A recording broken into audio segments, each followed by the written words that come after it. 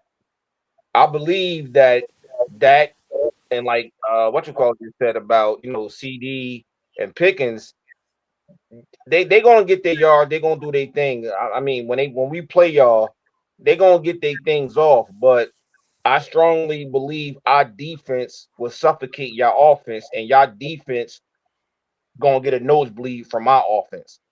Because I feel like our offense is gonna punch y'all in the mouth and the nose so much y'all gonna be bleeding. Because that's why I asked you earlier about I don't hear nothing about y'all defense besides one rookie that y'all got in the first round.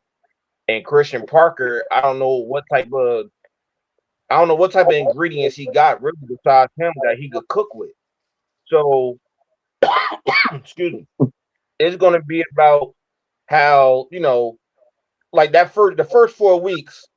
When we play y'all, the first game, week 5, something like that. Well, let me see. Okay, yeah. So yeah, they could pull that so up. by Pull so that up. by We then, play the Rams week 4. Monday Week night, 4, October as week 7, seven. October 26th. week 7. Monday so that's night. the first game October. Yeah, October 26th. So Yeah. that's October, the first game we play y'all. Okay, so there's gonna be time because everybody got to get together, be on the same page by that time. So by the time we see each other, Right. everybody should have an identity and everybody should be able to know Yup. their role and know what's going on. And by that time, I believe that y'all offense is going to be good. Hopefully, y'all have a good running game because y'all definitely going to need that going against our defense. Y'all don't have no running game going against our defense. We're going to slaughter y'all. I'm telling you right now. But y'all defense, I don't believe that y'all defense is going to keep up the par with our offense. That's my personal feel. I'm not being biased, nothing like that. Yeah, we're gonna score points. We're gonna go back and forth. I'm not no prophet or nothing like that. But I'm just saying, I believe that y'all defense y'all really gonna need a top tier defense when y'all play us. okay. He's got a point. Now I got a question because we know how the East is. We know each other just as well as we Right. know anybody else. And it doesn't matter if we bad or good, either team, we give each other fits. Yep. Right? We I give said each other Right. right. True. Yep. So Right. me, I know how you feel about your team, but to me, you're assuming that we're going to be historically bad again. That's what I was like. Well, because you hadn't heard about the defense, don't mean the defense is not going to be improved. Yeah, but see, here's the thing though, Chris. There's some. I hear what you're saying, but I've been looking at what y'all been doing for the last couple years. Mhm. The evidence speaks for itself, Your Honor. Oh, it's horrible. Yeah, Yep. so I find everything you're saying to be very interesting, and to be honest with you, the only thing that's going to answer is we actually have to get through the season. But Nutrition. Yeah, Yeah. but the thing is that I guess not you. Here's my issue is we're looking at here's the evidence before us. You know what I'm saying? 2 years of just 7-win games. You know what I'm saying? 5. No, what is it again? With the 5. How many playoff games has Dak been to? 5. 7. He's He's 2 and 5. 5. Yeah, I'm sorry. That's what it is. All right. I see Yeah. 2 and 5. You know what I'm saying? Now, here's the evidence that we have. And it feels like every year, not you, but Cowboy fans try to sell us on something that at the end of the year, it's like egg on the face. Like it doesn't match up. You know what I'm saying? Because truth be told, I feel like the bigger the game, the more Dak shrinks. You know what I'm saying? The bigger the mistakes. You know what I'm saying? Especially when you look at his record against plus 500 teams. You know what I'm saying? Yep. So, or the way things look, it's again. I know.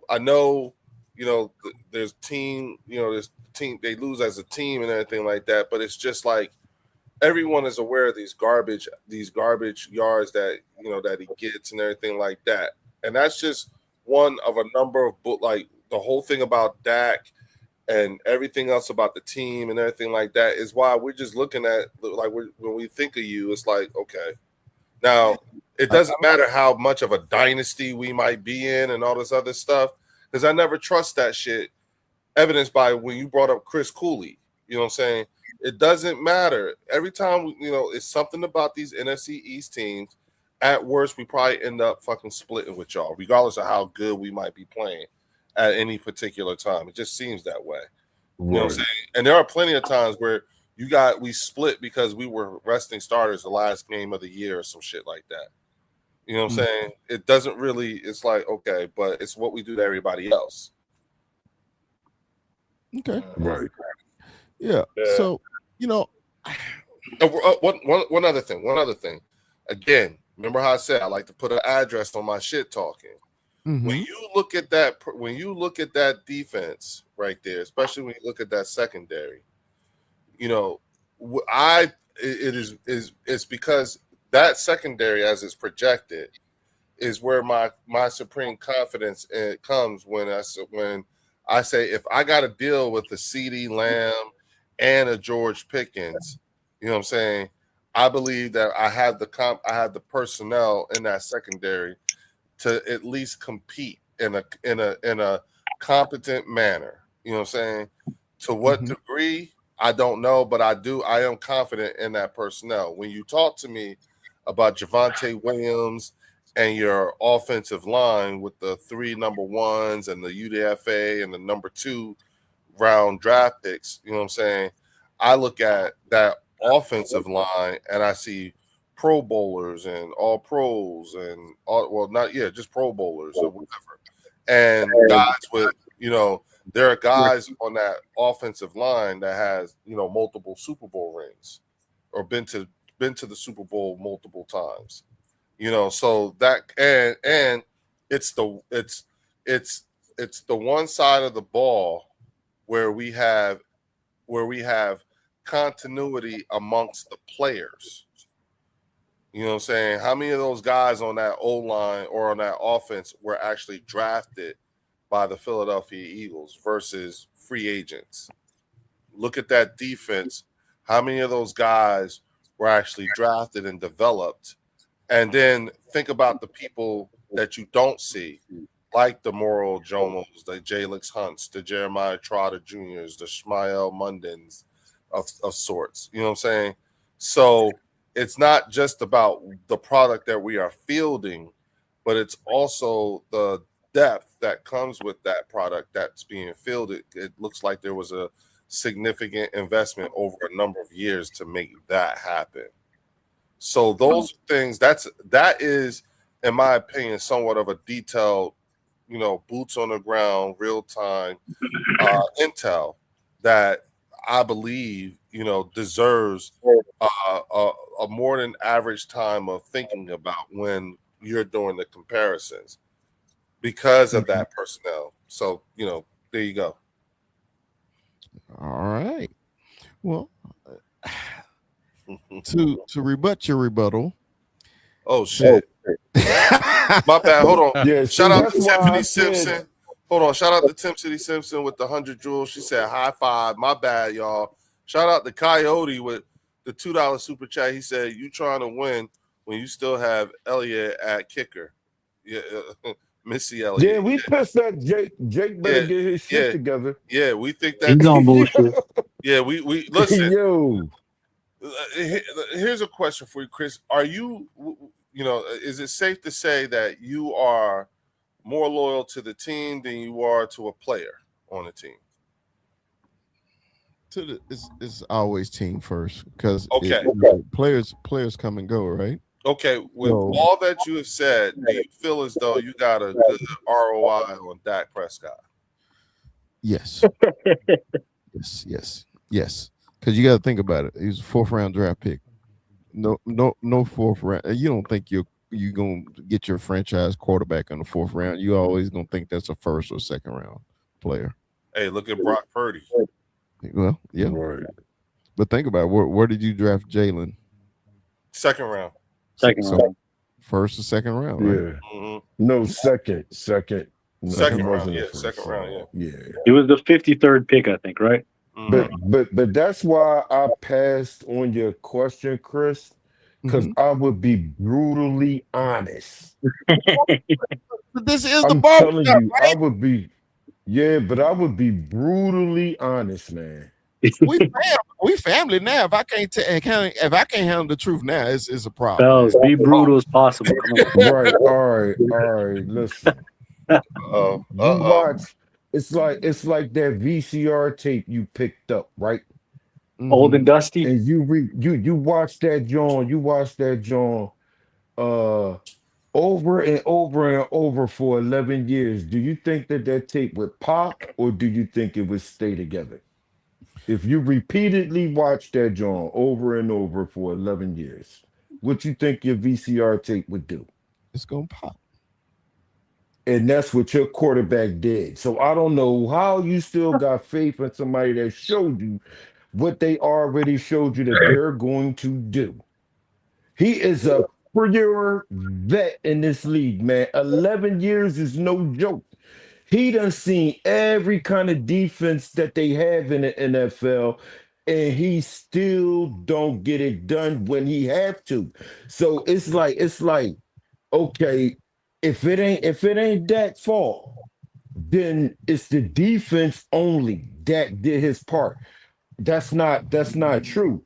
It's a combo, and sometimes your quarterback has to elevate to the moment of the game that it calls for. So if he get close to the playoffs and he's sliding before the first down get, that's a mental problem. He should know the game by now, but I understand that y'all still ride with y'all quarterback. But it's like there's no way in two hells that y'all could convince me otherwise that he's not y'all was, in my opinion, y'all was supposed to have already drafted Dak's replacement. Yeah. There's no way in hell, there's no way in hell he's supposed to be your quarterback and didn't provide the fan base what y'all been wanting for 30 years. There's Is no that way the in longest hell we would have tolerated that here. We wouldn't have tolerated that here because sometimes, not you, Chris, but sometimes a lot of Cowboy fans make it seem like they never had a top five off a defense. Mm-hmm. Y'all made it seem like that y'all never had. You know, Amari Cooper and them feel disrespected every time y'all call this team that y'all didn't see really play in big time action better than them. That team was actually better than this one that y'all put on the field because that team record was producing a division win and playoff wins. They was Who's the doing longest different tenured work. quarterback in the league? Huh? Who's the longest starting quarterback in the league? Right now, it gotta be Aaron Rodgers or somebody like that. It got No. it's It's not about that. tenure with one team. Yeah, with one team. Oh, that might be Dak. That They might gotta be be Dak. Dak. Yeah, 11 straight years with one team. Like, so we would be actually pissed at Dak. And let me We add would that be pissed at Dak. we got rid of McNabb in 10 years because he wasn't elevating us past the playoffs to get in the Super Bowl. He got us the one, but he ended up puking it all out. So Yeah, man, we would have been pissed. I mean, we would have been pissed. In my opinion, I know we rivals and shit, sports only, but I always say that y'all are actually mad at the wrong people. Y'all take them 31 years of not winning the Super Bowl. Y'all take all of that hostility and all of that anger out on Eagle fans because we are what y'all used to be. And y'all see some of the ways that we build our team is kind of similar to the way that y'all had y'all team back then. So it's like, well, why the hell we can't get our team back the way we used to building it and the way we used to seeing it? So sometimes we do catch a lot of hell from Cowboy fans. We catch a lot of straight bullets. You know what I mean? Just because we're winning, we get talked down to when we're the actual champions in this division. Y'all want us to dismantle our team to help y'all out. But that be how we not doing this job. You know what I mean? That ain't cool. Y'all supposed to build up to get better so y'all can compete with the champs. Not try to have the champs dismantle themselves to make themselves weaker to be more competitive for the weaker teams. They Our looking for a teams that handicap. we looking at, yeah, our teams that we looking at, that we have to say, all right, we gotta compete with them for real. We gotta compete with them for real. None of them is in our division. And that's your fault because y'all used to be good enough for us to be like, damn, we gonna have to actually try to actually kick their ass because we know when we go to Dallas, they gonna try to put that work on us. Well, we don't really feel like that no more, man. I'm gonna honestly say, I don't feel like y'all are our rival right now. You gotta be a winner to be a rival. It gotta be like, it gotta be something worth fighting for to actually be a rival. Right now, none of y'all in this division is a rival to me. I'm just keeping it real. I told you I'm gonna be brutally honest. When you consistently I know what ending you're your saying, Phil. season You say under you basically saying 500, that the way the teams when are your built. team is consistently, when your team is consistently under 500, Yeah. and our lowest record is 11 wins. Consistently. Your highest record is 7. That's already a 4-game difference, no matter how you look at it. If you just go by statistics like most of these new fans go by, instead of saying, damn, I watched the whole game. I saw some good plays out of Jalen Hurts. I saw some bad plays out of Jalen Hurts. When you watch the whole game, you see a combination of both. When you watch highlights, clips, and stuff like that, you picking and choosing what you want to display. So you'll show all that good plays. You won't talk about none of his bad plays. Look how many picks he should have had last year if you actually watched the whole games. He had a lot of drop balls. A lot. But a lot of people say, you got to look at the eye test. I literally sit up here and watch these games from beginning to end. I'm a true fan, so I'm not just watching the Bird games for 3-4 hours in case it go to overtime. I'm locked in all Sunday. I'm locked in all Monday. I'm locked in Thursday. I'm watching everything because if I miss something, that means I'm losing my mind. I'm not really a freaking fan the way I love football. We all love football, so it really don't matter who playing. You just get extra hype when it's your team. You want your team to win. But you football lovers, we watch when it's Thursday night football. We'll watch if it's Friday night football. That shit come on a Saturday, Sunday, Monday. When they had that postponement, that snow shit, and it got played on a Tuesday or Wednesday, we watched it on that damn day too. We literally sit up here and watch the whole entire game. And some people watch highlights, clips, put shit together, and then try to debate and argue with other fans that actually watch the whole game. All right, I want to. So we real enough to say that Jalen is not perfect. He do got to work on some things, and Jalen knows this. But we're not going to discredit the great plays that this guy done made too. We're not going to act like we don't see that. We don't act like we don't see Dak make great plays and then he make bad plays. We actually display both. Now, Dart, I don't know. But at least we seen Daniels get to the NFC Championship game. At least he know what those lights look like. Your quarterback don't know what them lights look like, and he had 11 years to try to get there, man. He a vet. Y'all should be really, really pissed at him for not bringing y'all that trophy home by now. So I'm gonna keep it real. It ain't always the defense. It ain't always that. It's a combination of both. But if y'all ownership stop trying to be the owner and the GM and hire a proper GM, y'all might really change something over there. Well, down there. If y'all actually give Christian Parker a chance. Don't fire him if that shit don't come together after this year. Don't fire him. Give him a chance to actually implement his system, to build up the defense and pick the players he actually need that's going to fit this new 3-4 scheme that y'all running. You know what I mean? That's being fair to your coaches and that's establishing a culture. What's y'all culture right now? What's y'all culture, Chris? What would you call y'all culture in your organization? A finesse football team.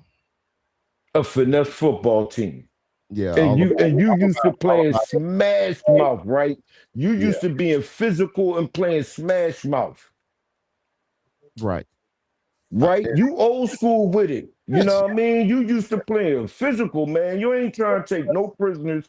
You trying to take your defense is supposed to travel. Your offense might be a little bit off. It might be a bad day at the office for your offense sometimes. Your defense will pick it up. It might be a bad day at the office for your defense sometimes. Your offense is supposed to pick it up. But if you got to be in a shootout every single game, something wrong. Yep, every week. Yeah, every week, man. That's crazy because you can't win a shootout every week. Something's wrong there. I got a question that's just been itching at me, and ever since you Yeah, said sure. it threw me off. Because Go ahead. Every damn Eagle fan I ever met said, you ask him who is your arch rival, first person that is the Cowboys. You said we not a rival anymore because we've lost 2 years in a row. Because we've lost 2 years in a row. No, because y'all lost 31 years in a row. 31, not just 2. Because we hadn't won a 31. Super Bowl. Because we hadn't won a Super Bowl in 31 years mean we're not a rival of the Eagles anymore? Put like this. Not for y'all to be our biggest rival, you're a disappointing biggest rival over the last 30 Yeah, some it's y'all years. not really a rival anymore. It's not you like you guys take the fun out of being like okay, it's the Cowboys. I've never seen the league so hype until the Cowboys get in there. Listen. No, because that's just a traditional rival. That's always going to happen. Yeah, listen, it's always Cowboys week and everything like that. But what I'm saying to you is that you guys over the last 31 years haven't been the best biggest rival. Yeah, it's team, not like you know what I'm saying. It's more talk than the action. Giants have been a better rival over the last 30 years than you guys have. It's kind of like with the Cowboys. When we play the Cowboys, it's more like we're playing the Cowboys because, of course, we're rivals. But at the same time, it's like when we play y'all not fighting for the same thing that we. Right. And I got a question real quick. Hold up, real quick, everybody, real quick, because y'all know, like, okay, so this is we about to take this to a whole nother level, y'all. Okay, we about to take this to a whole nother level. Shout out to TP Way the Giants. Yo. What up? Hey. Thanks for hopping on, brother. Thanks for hopping on. I'm glad. What up, bro? I'm glad you just said what you just said about the Giants being a better rival. Who me, TP? Yeah, man. I said I'm gonna be brutally honest, man. Hold up. TP, go ahead and hook up your channel if you want to, dog. Go right on ahead, bro. Cool. And Chris and TP, y'all go ahead and clip this up if you want to, man. Knock yourselves out.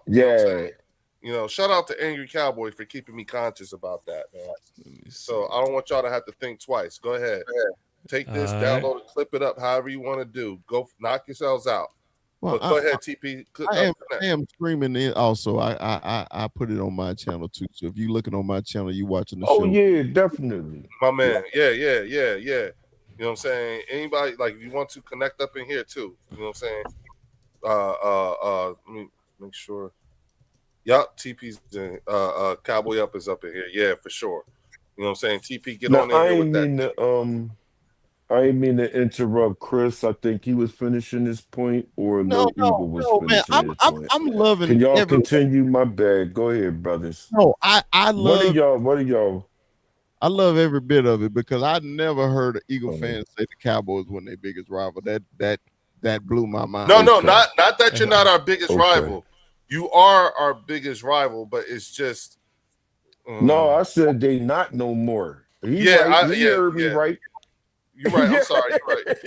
You're right. You're right. I'm sorry. You heard me right. The man said. Yeah. Y'all rivalry is forced. I don't feel like it's like a true rivalry. I think it's more media generated today. I was going to say that it is media generated. That's why they put us on Monday Night Football and Thanksgiving. Right. Right. I'm gonna shut it. That's what I was saying. A lot of I got cut off. That's what I was saying before about I'm gonna shut it up.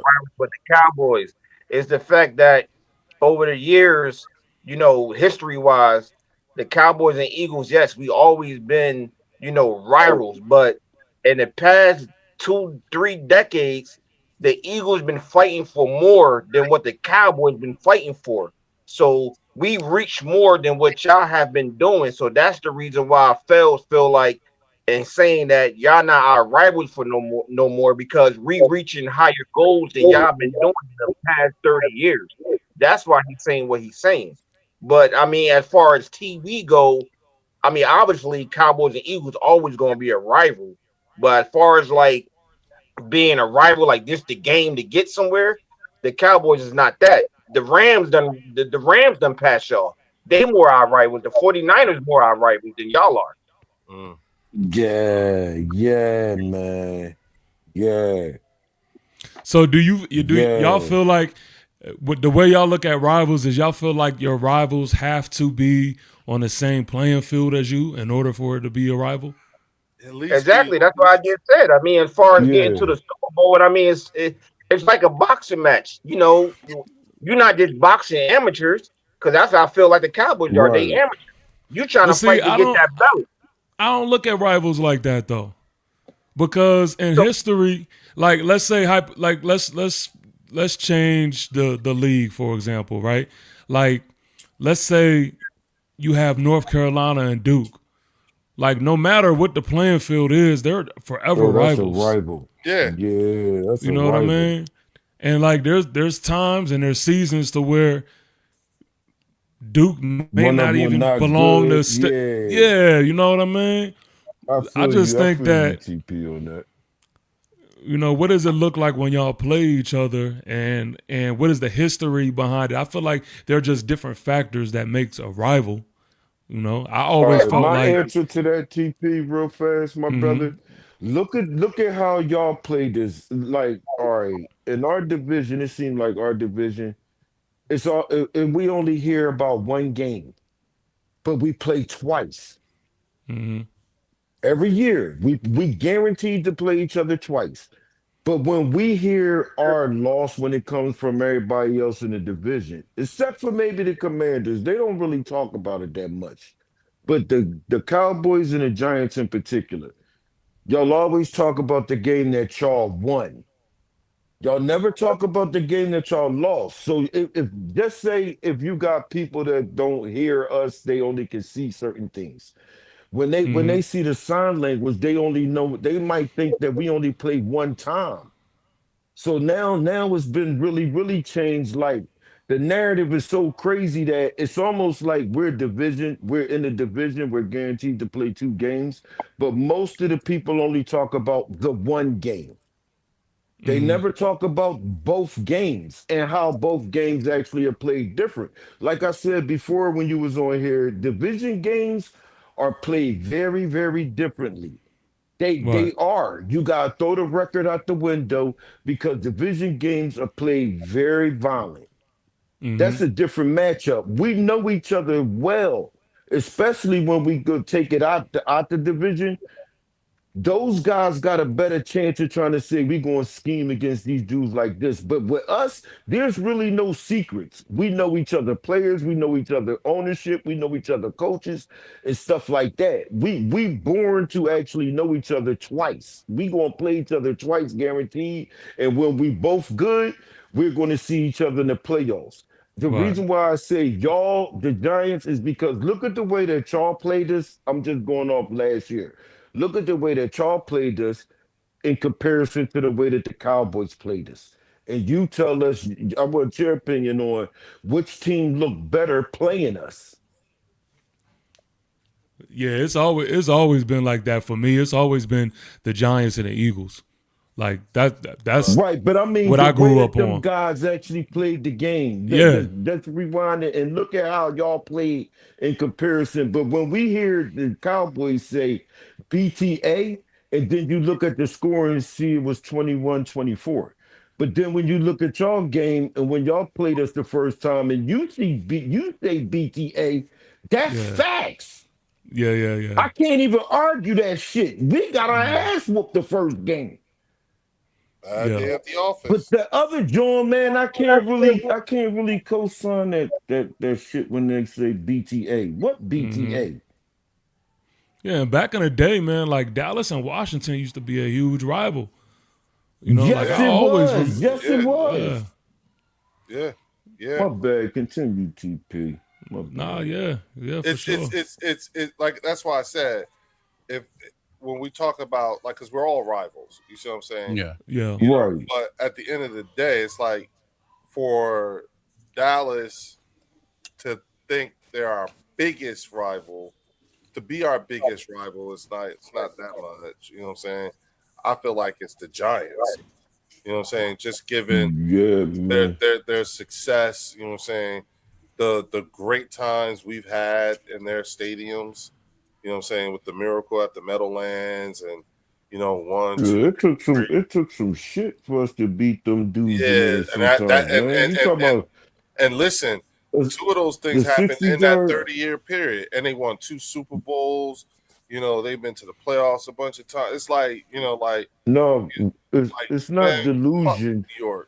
It's that Jake Elliott 60-yard field goal that changed our season around in 2017 when we actually won our first Super Bowl. Thanks to New York. Yes, it is, man.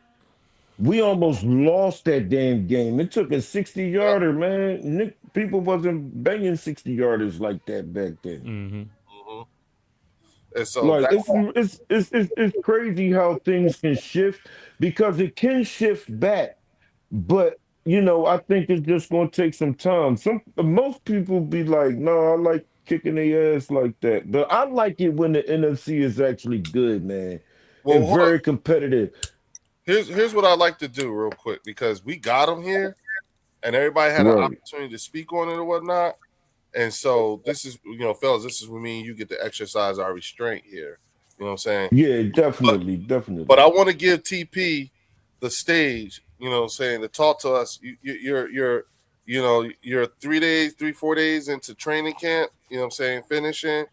Give us some updates. Tell us what you see, what you like, surprises, things you don't like, you know, everything, you know, because I saw some of the footage on Malik, you know what I'm saying? Yeah. And it's like, oh, it's just going to be a matter of time. You know what I'm saying? Chris, Malik is coming for you. No. Leak. Yeah. Don't try to hide now. I told you narcotics are illegal in America. Hey,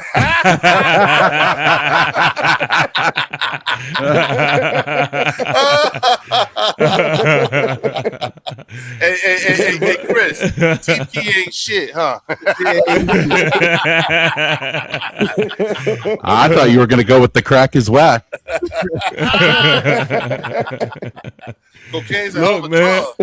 Yo, look, and we were actually talking about this, and we wasn't exactly sure what league status was, man, and so it was very much refreshing seeing him on the field in the manner that he was, man. Like he was cutting, stopping, like everything that you could possibly ask for at this time, man. You've been seeing from Leak. So right now they're trying to work his way back. You know, they're not trying to overcook it, but in the same breath and time, they're trying to get him back in football mode. So he's 2 practices in, and he rests today, and he's looking very good, and that's why it looks like, you know, he'll be set for week 1 as of right now.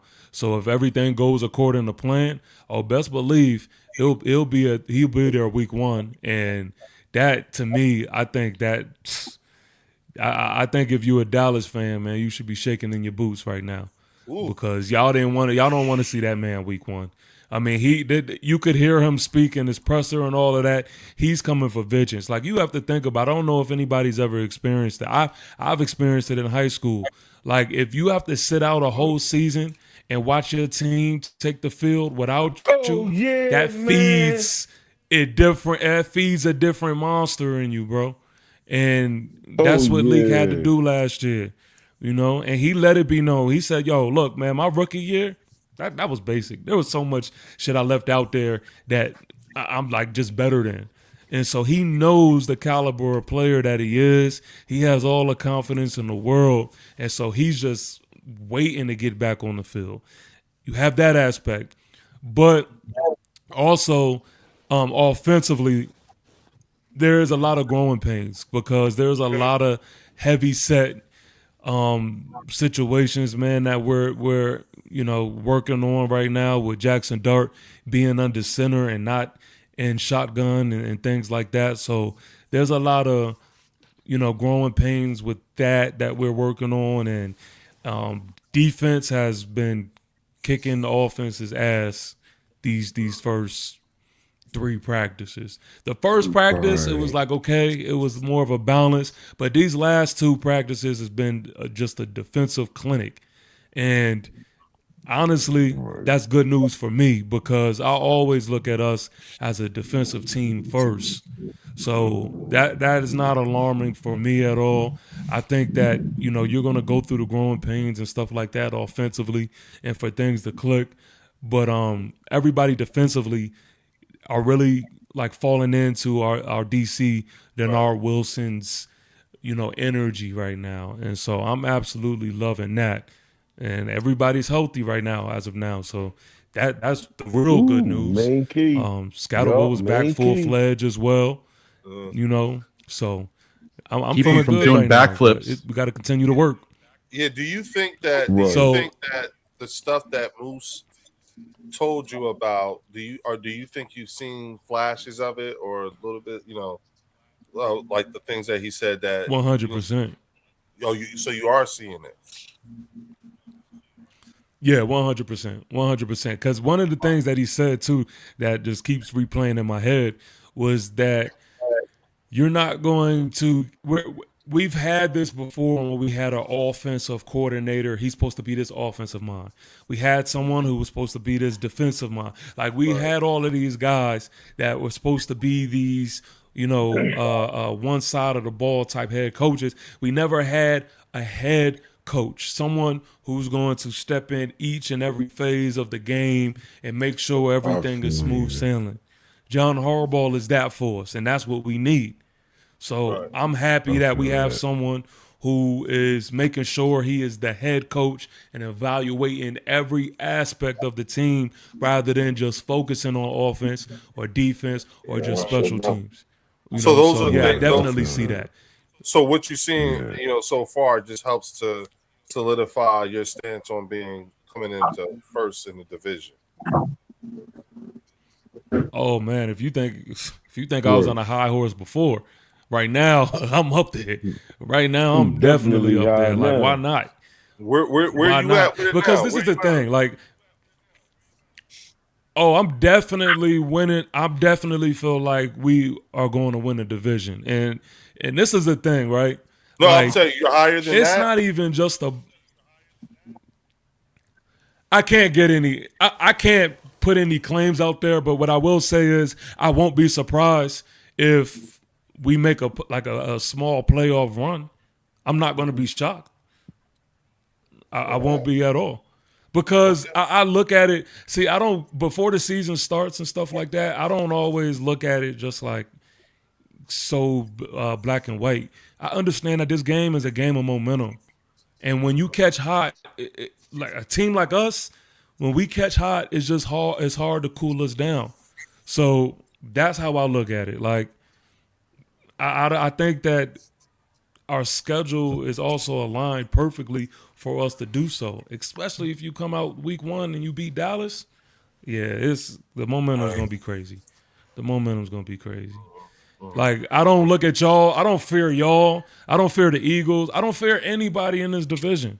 Like, if we're healthy, come on, man. If we're healthy, I think we could really line up with anybody. Exactly. You ain't supposed to, brother. Exactly. Okay. Exactly. And but this is the thing too. Because Philly fans, y'all hear a Giant fan saying this, right? And I kind of wonder why in Philly world, why y'all think it is automatic for like y'all to win a division. I think this year, out of all years, you said what? The evidence over the last 2 years speaks for itself, Your Honor. But that's not how football works. I understand that, but no, your question was, I don't understand why Philly fans think that. And I'm telling you, the evidence over the last 2 years speaks for itself, Your Honor. Why shouldn't we? Yeah, but how can it make it 3? How can you be so sure? Where's the evidence that you could make it 3? Well, it'll be at the end of this year. Where's the evidence that you could make it this year? Yeah, and we've done it before. 3. Remember we went to 4 NFC Championship games in a row. It's not like we don't actually. Well, I'm saying this season. I'm referring to this year. All right, as far as this year, the reason why I think it's automatic is because of the last 2 years. The evidence speaks for itself, Your Honor. You guys are going through a major coaching change, head coach, offensive coordinator, and defensive coordinator. And this is your team's first year in that. You know what I'm saying?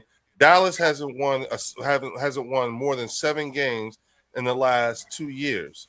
And you know, Jaden Daniels is super light in the ass, and until they put pads on his mom, it's not gonna. I don't think they can protect him.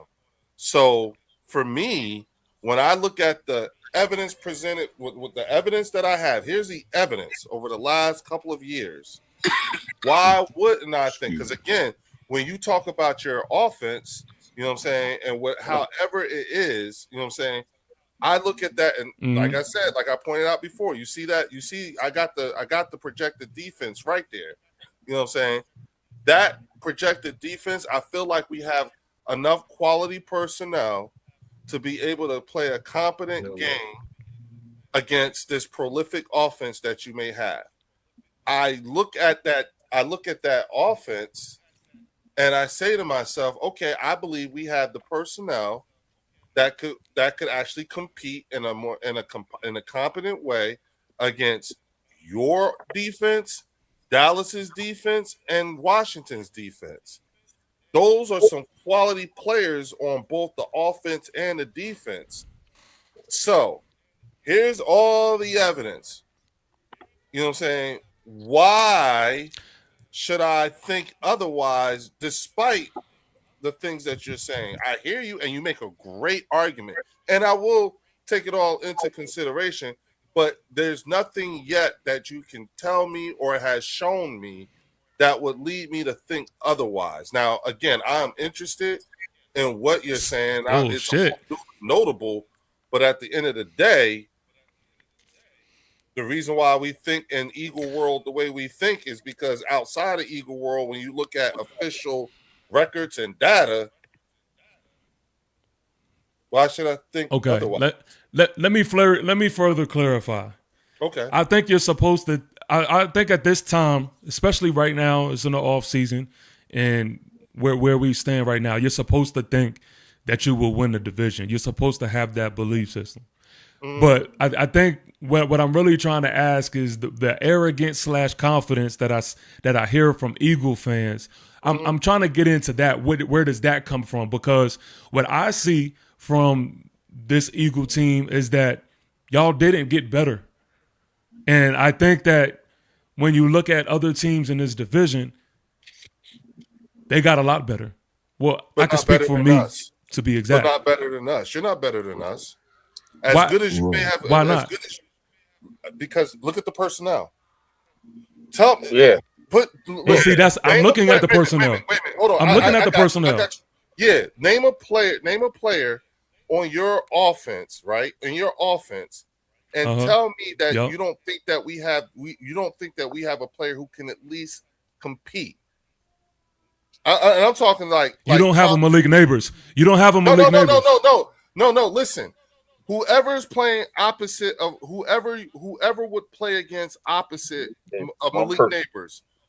Looking at that, so that's either Quinyon or Tariq Woolen. Does Quinyon or Tariq Woolen give us a better than average chance of at least competing against the almighty Malik Neighbors? One of the two.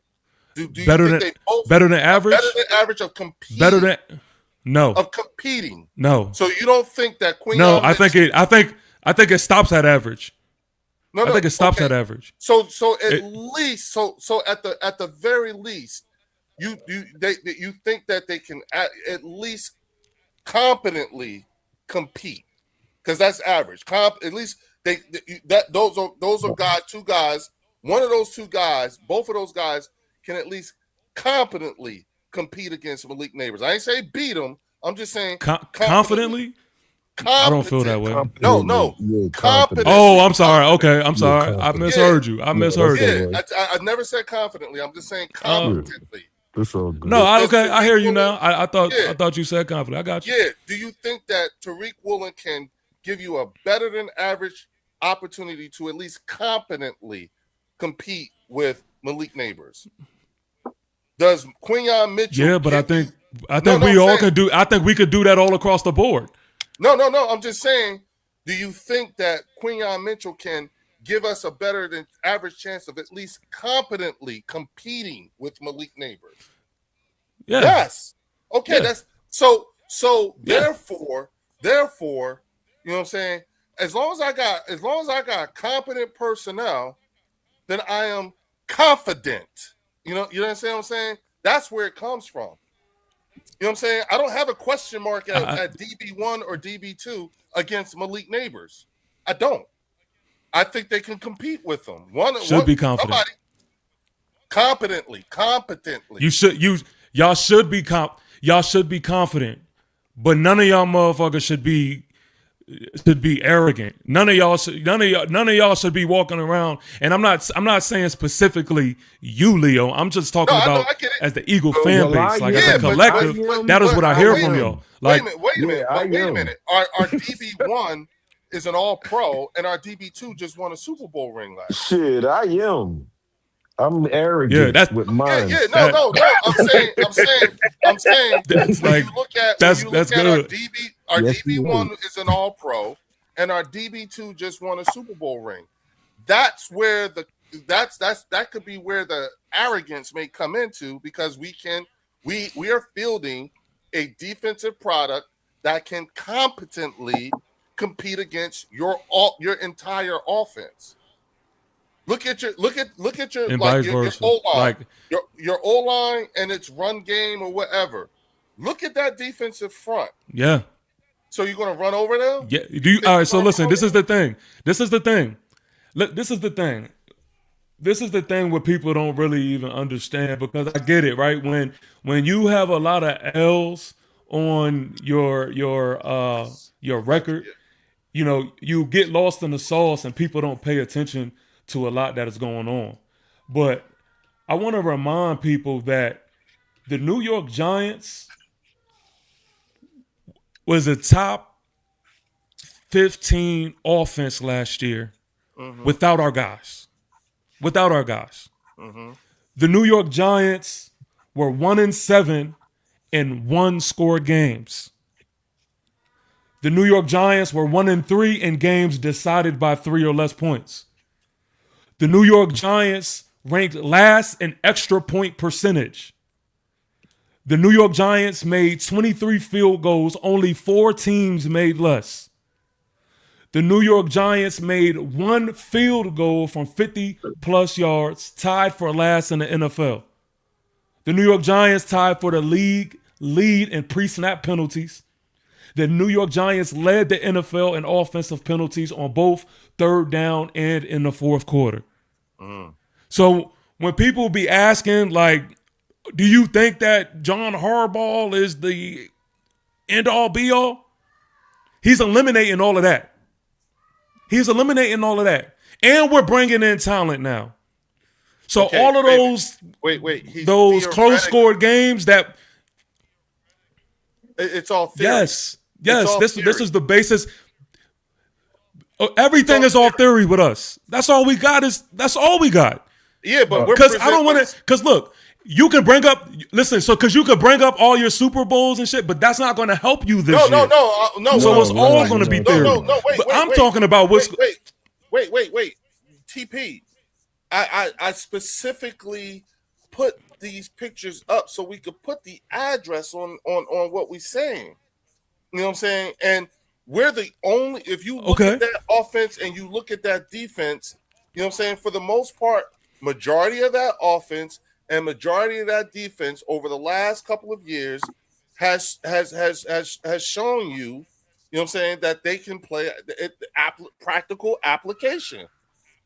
You're still talking hypothetical theory. Yeah, you say that, but you're missing big pieces to that.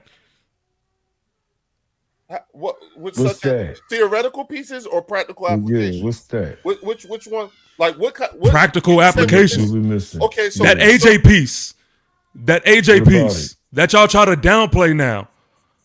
But That what about AJ it, piece though? that y'all try to downplay and that y'all want us to believe that it's not this big of a piece. That piece.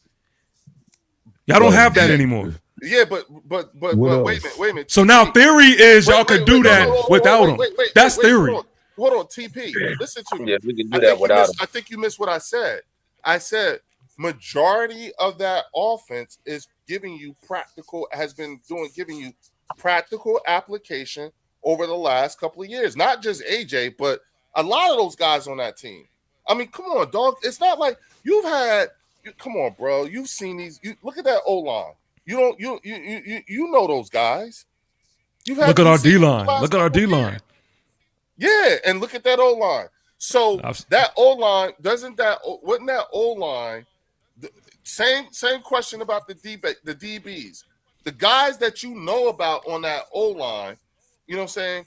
Wouldn't you agree that O-line gives us a better than average chance of competing competently against your defensive line as dominant as it's going to be? No. As you're predicting. So none of those guys being all pros and everything like that tells you that we will not be able to competently compete against you. I didn't say beat you. I just said competently compete. Those guys and their resume after the last few years have shown you that they cannot competently compete against your defensive line. Again, not saying beat, just competently compete. Yeah, but I feel like that in the NFL, like everybody. No. We We ain't talking about the NFL. I'm just asking. In this league? Because remember, we're talking about your defensive front against And that so, offensive line. Period. And I'm just asking, do you look at those guys, you know what I'm saying? Look, you see them right there. You look at those guys and you really believe that they won't have at least at minimum an average chance of at least competently competing against your team. You think that. You think those guys are not going to be able to give us an average chance to compete against you? You got pro Yes, I think bowlers y'all, all and I that think stuff? No. Yeah, but you got to show up and play. Like I know, but that's why I said I think, and everybody else. Yeah, but those guys that's on that offensive line has shown you over the last at least couple of years You know what I'm saying? Practical application. That they actually shown that. What you Same thing about every guy that I'm mentioning. No. We haven't seen that. Same thing about every guy that I'm mentioning. No. You haven't seen what from who? We have not seen what you're. I haven't seen what from who on my team. Whatever it is that you think John Harbaugh is going to have this team looking like in against our offensive line. So whatever this defensive line and how Prowess is I've seen that from John Harbaugh. What do you? No, with your defensive line. We haven't seen it. It's all theory. That's why I said it's hypothetical and theory. Sounds great. You make a compelling argument. You really do. So, but so is it. So it's theory on your end as well too. How so? That's what I'm trying to get you to understand. Like you've seen these guys. I have not seen y'all without AJ. Point blank. Period. I haven't seen y'all without AJ. I got a question. Wait a minute. You saw us without AJ like you what? Saw us without AJ. Yes. Yeah. He ain't How many games did AJ No, I haven't seen the full body of work with. I haven't seen a full body of work. I haven't seen y'all with full body of work without AJ. No, I haven't. And y'all haven't had that. And so that saying and using that. Yeah, I haven't seen. Right. Go ahead, TP. Go ahead. I'm sorry. Yeah. This the year I couldn't hear him. where I would like for y'all to prove it. I would like for y'all to show it, because let Eagle Land tell me it's gonna be the same thing. Y'all tell me that AJ Brown, won't be as big of a miss that the outside world believes it is. So I want to see that be true. When we see y'all on Sundays and when we line up against you, I want to see that be true. I want to see if Devontae Smith can be that number one receiver and lead y'all to that playoff spot, to winning the division or whatever it is. I want to see Jalen Hurts take this offense. With what Devontae has shown you over the last 6 years, do you think that he has at least an average chance of achieving that goal of being able to be a true number one in your eyes? Like, do you think he could do that? Do you think he has the ability to do that? I'm not saying being Malik Neighbors. I think he has the ability, possibly. Yes, I mean, and he you know has what? Possibly, but I haven't seen it. I'll take that. And see, here's the thing. I will take that little bit, okay, that little bit about Devontae, you know what I'm saying, and still have the supreme confidence of him against your DBs, whoever they may be. You understand what I'm saying? That's right. That's where we at. That's where the arrogance, I guess you could say, comes in.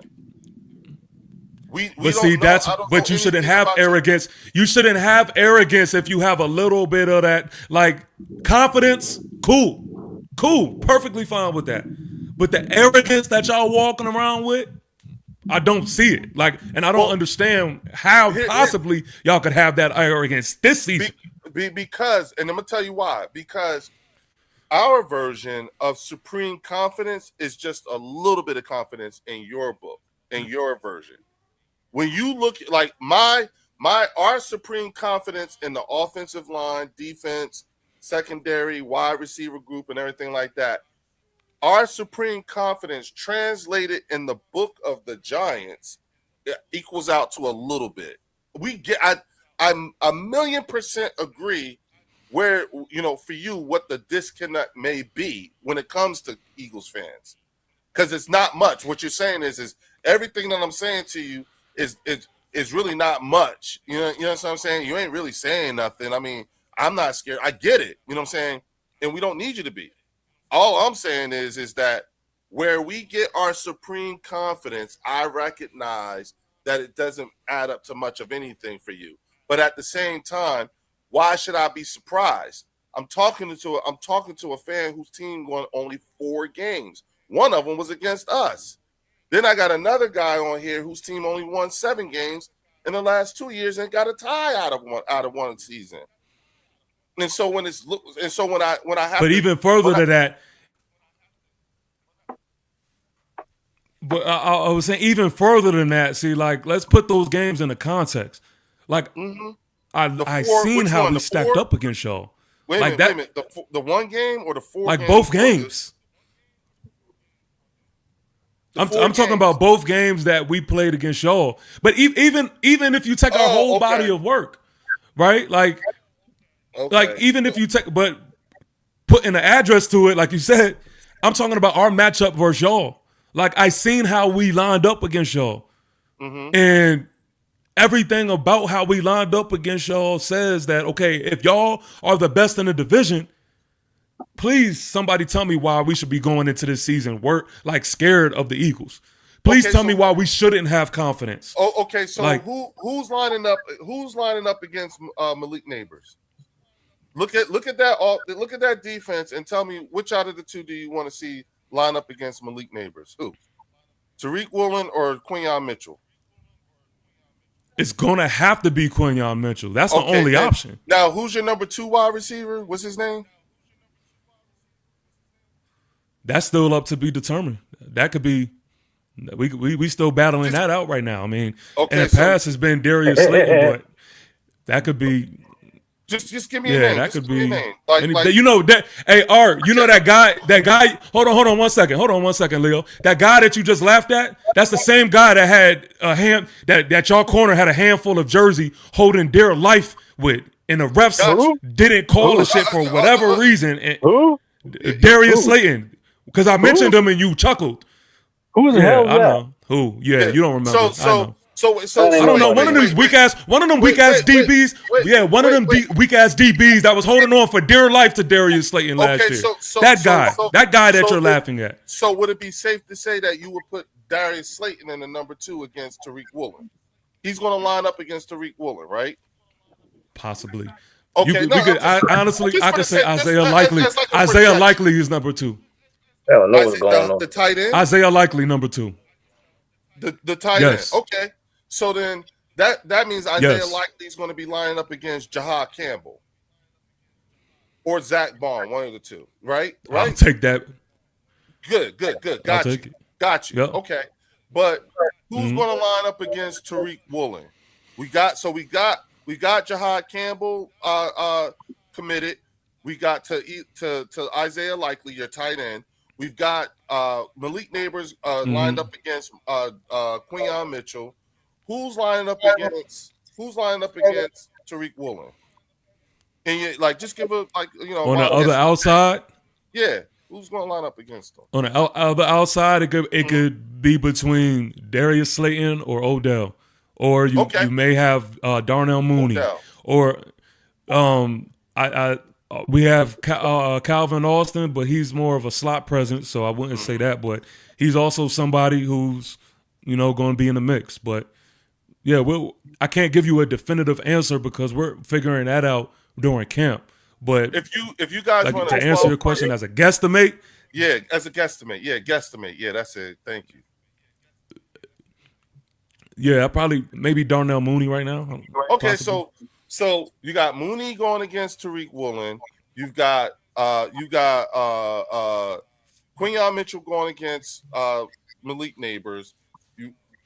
You've got Isaiah Likely going against either Zach Bond or Jahad Campbell. Okay, if you guys go into the 12 technique, who's going to line up? Who's going to line up as your second tight end? That's what I really want to talk about. Okay, so Theo Johnson. Theo Johnson. Okay, so that's either going to be Zach Bond or Jahad Campbell. Okay, because we can intertwine between Eli because both of them can cover tight ends. You know what I'm saying? So it's that's what you have, right? And then you've got on your O line who's going against Jonathan Grenard. Okay, take Jonathan Grenard out. So he's on pup. So who's going against Moro Jomo? I don't. You got to tell me your. You got to tell me your. Moro Jomo's a defensive end. So what left tackle is going to go against him? Oh my God. I told you we have the best left tackle in football. Let's go play personnel for personnel. So what left tackle is gonna deal with Andrew Thomas, and then what left Andrew guard Thomas. what left guard is going to handle Jordan Davis? Possibly John Runyon right now. Okay, John Runyon Jr. John Runyon. Runyon. Okay, and then who's going against what center and guard is going against Jalen Carter? John Michael Schmitz. Okay, and who's the other? What left tackle is going against Lane Johnson? I mean, you mean right tackle? No, right. I'm sorry. Yeah, right. My bad. Right tackle. Who's the right tackle that's going to line up against Nolan Smith? Jermaine Illuminor. Okay, and so Jermaine Illuminor. Right now, here's the and of course, Jackson Dart is the X factor in terms of who's your running back again? Who's our running back? Yeah, who's your running back again? Skid Mark. Oh, Scatterboo. That's right. My bad. You're right. I'm sorry. You're right. Yeah, the guy that was had Bond. The guy got Bond rolling all over the field. Scatterboo. You don't remember him, bro? No, bro. My bad, bro. I'm baked. That was a slip of the mind for real. That was not a troll. I was not. I'm sorry. I genuinely am sorry. You're right. It's Cam Scatterboo. I remember. You're right. And so Cam Scatterboo is gonna run up the middle and run through Jalen Carter, Jordan Davis, and then take care of Zach Bond and Jihad Campbell if they're standing there, right? You know what I'm saying? Now, who is your understand we have Pat Ricard at fullback as well. Now, who is your number 3 wide receiver? Who's your number 3 wide receiver? So you're removing the tight end from it because I told you. I told you. So you know what? Here's the thing. I told you.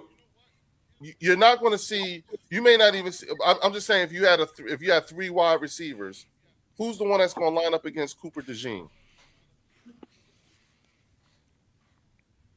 It could be Odell. It could be Calvin Austin. Okay. I mean, again, like it's right now. It's where we're gonna learn that through training camp. But honestly, that's not even where our money is gonna come from. Like we're in heavy set personnels. Right. So like our money is gonna come from running the ball, RPOs, play action. Like that's where our money is really gonna come from.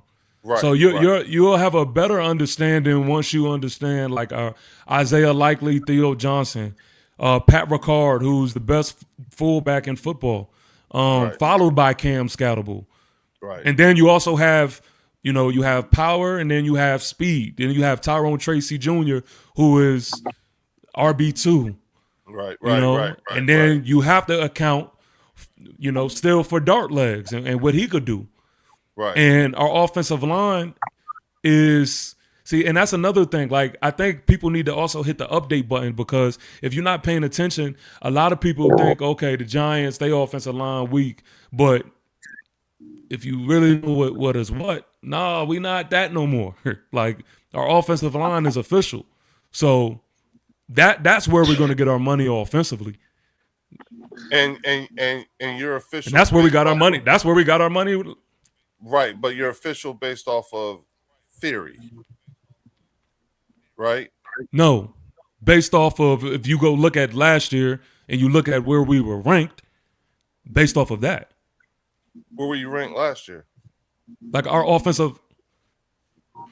Let me give you an exact ranking. Hold on. How many wins that rank get you? Because I was about to say at the end of the day, it adds up. Yeah, you looking for ranks. How many wins did that rank get you? To be honest, like, what do that matter? It got us a win on prom. It got us a win on primetime versus y'all when y'all walked in that bitch. It sure did. It got us a win versus y'all for sure. Hold on. Yeah. One game that y'all didn't see. But again, like I said, we didn't lose games off of. In the NFL, you won one. We were a top 15 offense. Wait, fellas. Come on, bro. I told you why we lost. I just told you why we lost. I told you why we lost. Lord, We were a Lord, top don't waste 15 your time with offense. this guy, man. Why we Don't lost waste your time with games. this guy. Wait. Yes. What was the Yes. What was the ranking? And- TP. Hold on, fellas. Hold on. I What got was the you. Hold on. ranking? I got you. Yeah. I got you. Hold on. Okay. Hold on. Yeah.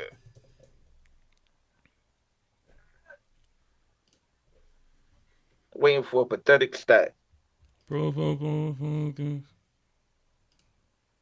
me see.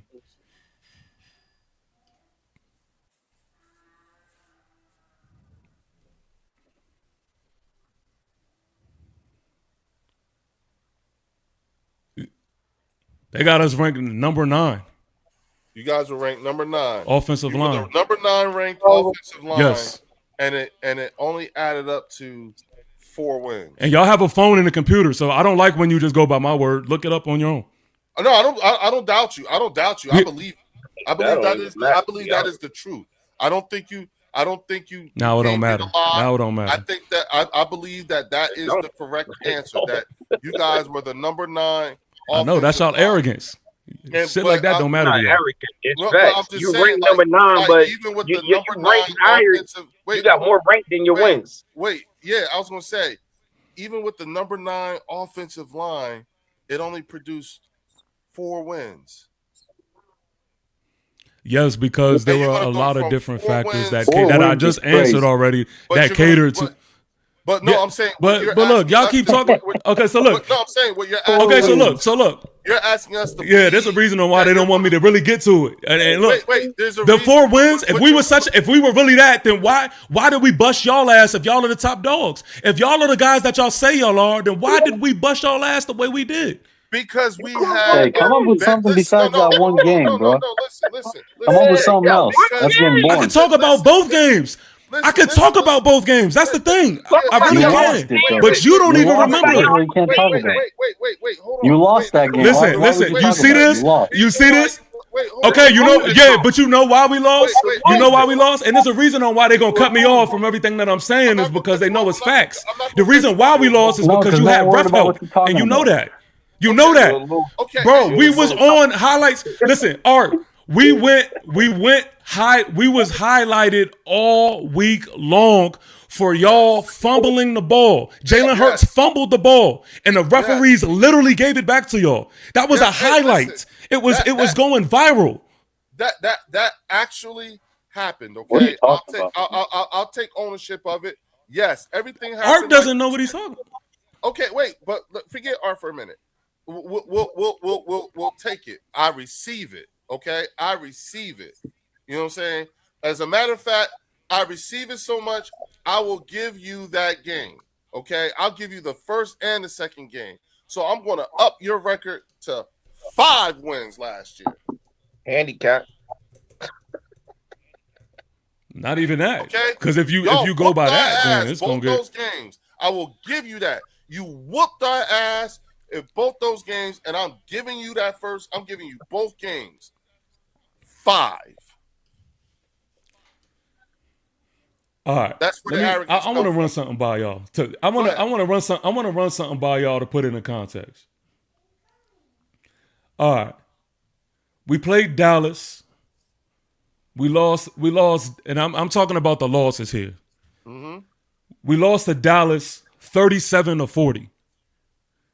We lost to the Chargers. No, I'm sorry. We beat the Chargers. Excuse me. We beat the Chargers. Mm-hmm. We lost to the Broncos 33-32. We lost to the 49ers 34-24. We lost to the Bears 24-20. We lost to the Packers 27-20. We lost to the Lions 34-27. We lost to the Vikings 16-13. We lost to the Commanders 29-21. These are playoff. Some of these teams are playoff teams. All of these teams, all of these games that I just mentioned are less than like 1 score games. But they're still So losses. y'all looking at the record like I They're understand lost, that. and L's and L, That's my why. friend, and L's and L. Listen. There's a reason on why y'all cutting me off because y'all just want to talk about wins and losses. Y'all don't want to talk about the actual nuances of the game, and I understand that because it helps y'all sleep at night. What's It the helps most y'all sleep at important night. It helps defend y'all. Yeah. But see, The this is only the thing thing. you got If to it's all talk about about is wins that and one losses, win y'all listen. got. If it's all about wins and losses, then why can't y'all explain? Why can't y'all explain on primetime why we fucked y'all up? How come there's no Because- Listen, when it explanation for comes that? to wins and losses, But a bunch of excuses. Wait.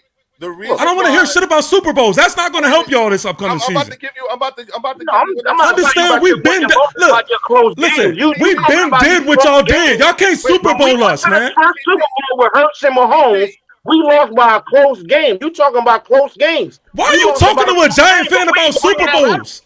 We ain't bringing that up. Get there. That's all Get y'all to do a is Super bring it Bowl up. win and lose by a close game. You talking about pathetic shit. TP, listen to me, okay? I'm giving you the new. TP, listen. Both I'm those listening. games. I'm listening. The one you won and the one we gave you, okay? Out of the 5 wins y'all got last year, the two that y'all swept us in, okay? Those 2 games were 2 very, very bad days at the office for this team. That's what they were.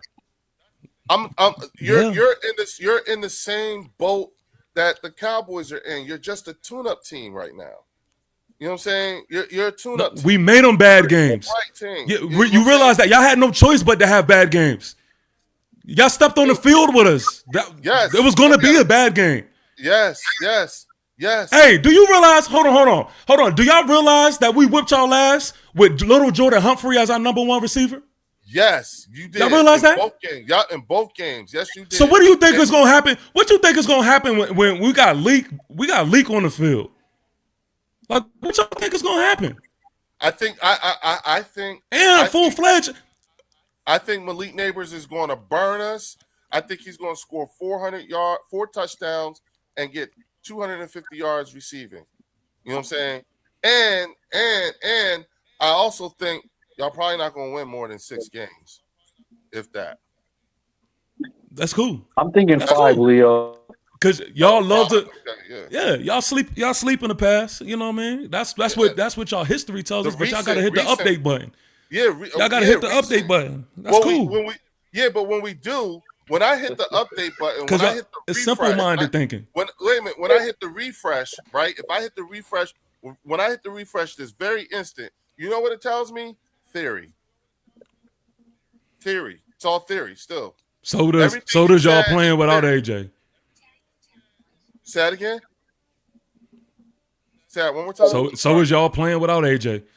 Yes. No. So with y'all playing with Devontae Smith as wide receiver 1. That's theory. You've seen that too.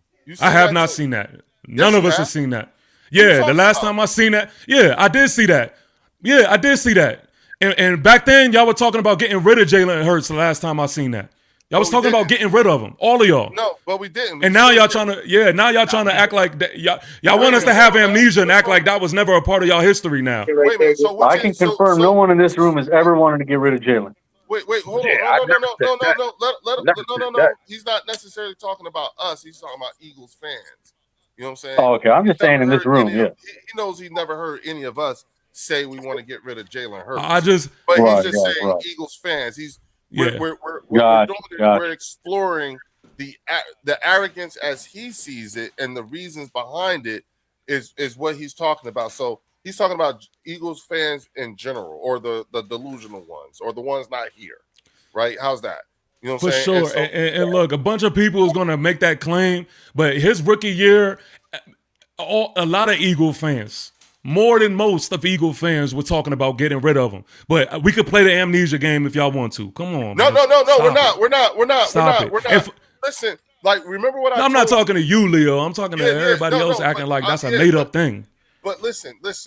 One thing, and I think I've said this before, but one thing that you and Chris, because you guys are from another fan base, one thing that we've always told you, you know what I'm saying, when you talk about, you know, all this stuff, a lot of it is based off of what the local media says versus what fans say. Now, listen, you're a Giants fan. Name a quarterback over the last 20 years that the Eagles had where a large contingency of the fan base said get rid of him. You've seen 12 years of Donovan McNabb. How many of those years? Answer yourself this: you've seen 12 years of Donovan McNabb and 7 years of Jalen Hurts. Who's had it? Which of the two has never heard that the fan base wants them to get rid of them? Who's heard it more? I heard it from both. Has heard it more? Knowing what you know about us, right? Knowing what you know about how fucked up Eagles fans are. You know what I'm saying? Has there ever been a 10-year quarterback that has never heard or the fan base has never screamed get rid of him as soon as he fucks up? That's something we're known for, correct? That's a thing. That's not like saying y'all wanted to get rid of Jalen Hurts and now da da da da da. That's the equivalent of us saying y'all wanted to get rid of Eli, but he won y'all Super Bowls. Y'all always going to do that, just like we're always going to do that. So that's not really a thing, especially with us. Everyone knows, like, it's tough to play in Philly. You know what I'm saying? They'll tell you when you're good, they'll tell you when you're bad.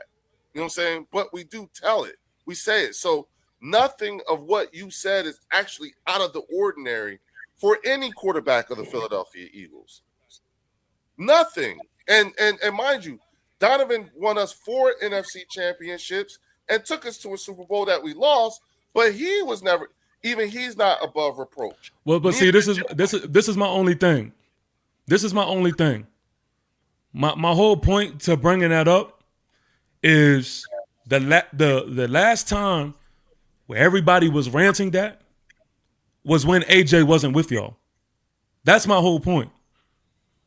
But it's not like, but once and again, just like someone go ahead. Yeah, I was gonna say once again, you know what I'm saying? When has that never happened? That's not getting rid of AJ is or us getting rid of AJ is not gonna keep Jalen from reproach. Us keeping even when AJ was here, Jalen was still not above reproach. We and you know that. You know we hold him accountable. You see it. Y'all make fun of us for doing it. You know what I'm saying? So it's not like, again, I'm going to keep going back and saying, what have you actually seen us do that's actually out of the ordinary? What, like, seriously, when it comes to Jalen Hurts? So this is the thing. Jalen Hurts now, yeah, you're gonna have your sprinkle of fans that is gonna mention to move on from Jalen Hurts. But for the most part, when I hear from Eagle content creators and Eagle fans, is that Jalen Hurts is the guy. He's the top 10 quarterback. You know, he deserves to be, praised as such, and all of these things represent Jalen Hurts. But what I'm saying is there's a difference between that and then before, when you didn't have A.J. Brown, where majority of your fans was trying to move on from Jalen Hurts. Hey, dog, didn't think he was the answer. Hey, that's for you, dog. Go ahead, read that. That's for you. Shout out to Jonathan Pride 1370. He says, much love, brother. You know who this is. Mr. Pauls himself. Go Giants. Yeah, man. Shout out to my guy Jonathan Pride in the building, man. Shout definitely. Out to he's Thank you for coming out, dog. he's Please hit the like repping. button He's on definitely all the repping. channels, y'all. 70-something people in here at 2:00 in the fucking morning on the East Coast, and I got 70-something people here rocking with us. If you in here rocking with us like that, because Chris, what I tell you, TP came in here and put adrenaline in the shit. You know what I'm saying? That's what TP does. Yeah. So hit the like button. You know what I'm saying? Make sure you go to his channel. Make sure you sub up on his channel. Make sure you go to Chris with the Cowboy Up podcast. You know what I'm saying? Make sure you hit the like and subscribe button. You know what I'm saying? Because y'all know that's our tip jar, other than, with the super chats. And thank you all for the super chats. Thank you, Jonathan Pride, with your super chat. You know what I'm saying? And everyone else. But go ahead, TP. I'm sorry, man. I just want to make sure you got that because that's your people's. By the way, it's only 11:05 here in Seattle. So you know what, Chris? You ain't shit. 12:05 here. You I and ain't TP, both of y'all with y'all funky ass times and shit. It's the first here, motherfucker. It's August 1st. I don't care. But go ahead, TP. I'm sorry for cutting you. Look, I'm just saying, man. I just think that, you know, the Eagles, they the top dogs, right? They the top dogs, and in order to be the top dog, you got to beat the top dog. I'm not denying that, and I think that y'all should most definitely have confidence. I'm not trying to take that from y'all at all. What I'm really referring to is the level of just arrogance and like the fans and who think that this is automatic, their division with no question marks walking around. Like, I just don't understand where that train of thought comes from. Like, when I think of the Eagles, I think of a few question marks. And I think that the gap has definitely closed to the point to where Eagle fans need to have maybe a closed meeting. Maybe I don't want to let it known to everybody else, but maybe there has to be a talk where y'all talk reality to yourselves and say, okay, this year, what is it really going to be? Like, put the pride aside, put the ego aside. Like, look how we stacked up versus other teams in the division. Well, we just did. This shit ain't gonna be easy. This ain't gonna be no walk in the park. But TP, my fault. And one more thing, and history ain't gonna. History is gonna have very little to do with what's to come. So, like, but y'all got to get that history shit out y'all head. Okay, forget the history part, because we literally just said, because look at the top of those pictures. It says projected 2026, and when we just went through the exercise of personnel for personnel, do you realize how many question marks you had? You can't tell me you're wide receiver 3. You're shaky on your wide receiver 2. You know what I'm saying? Yeah. And pretty much really not you're underwhelming when it comes to your run game against that defensive line. At best, it's underwhelming. You said our game. Hold on. You said our shit is underwhelming? No, our running game is underwhelming? Yes. Because when we did. Because who you thinking we are? Wait, we just did the exercise, right? We literally just did the exercise, and we went personnel for personnel, right? We just did that. I asked you. Yes. You said Cam Scatterboo. You said I can't remember who the number. Oh, Isaiah Likely. I don't know who your number 2 is. I can't remember the name.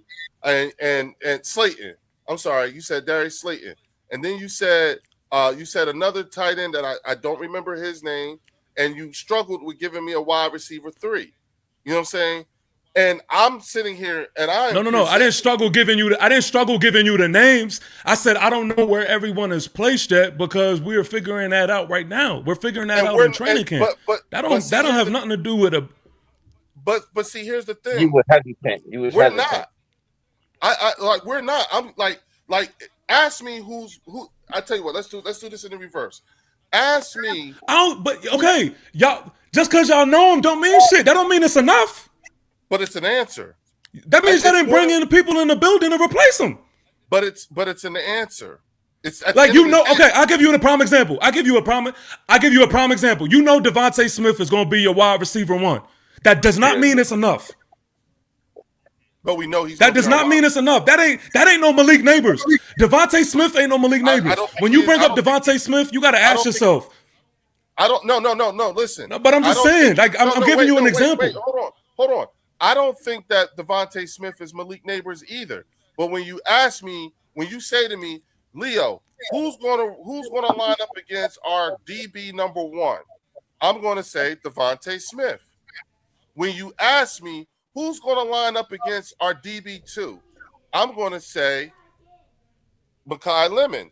When you ask me who's going to line up against our slot cornerback, our all-pro slot cornerback, I'm going to say Dontavian Wicks or Hollywood Brown. One of the two.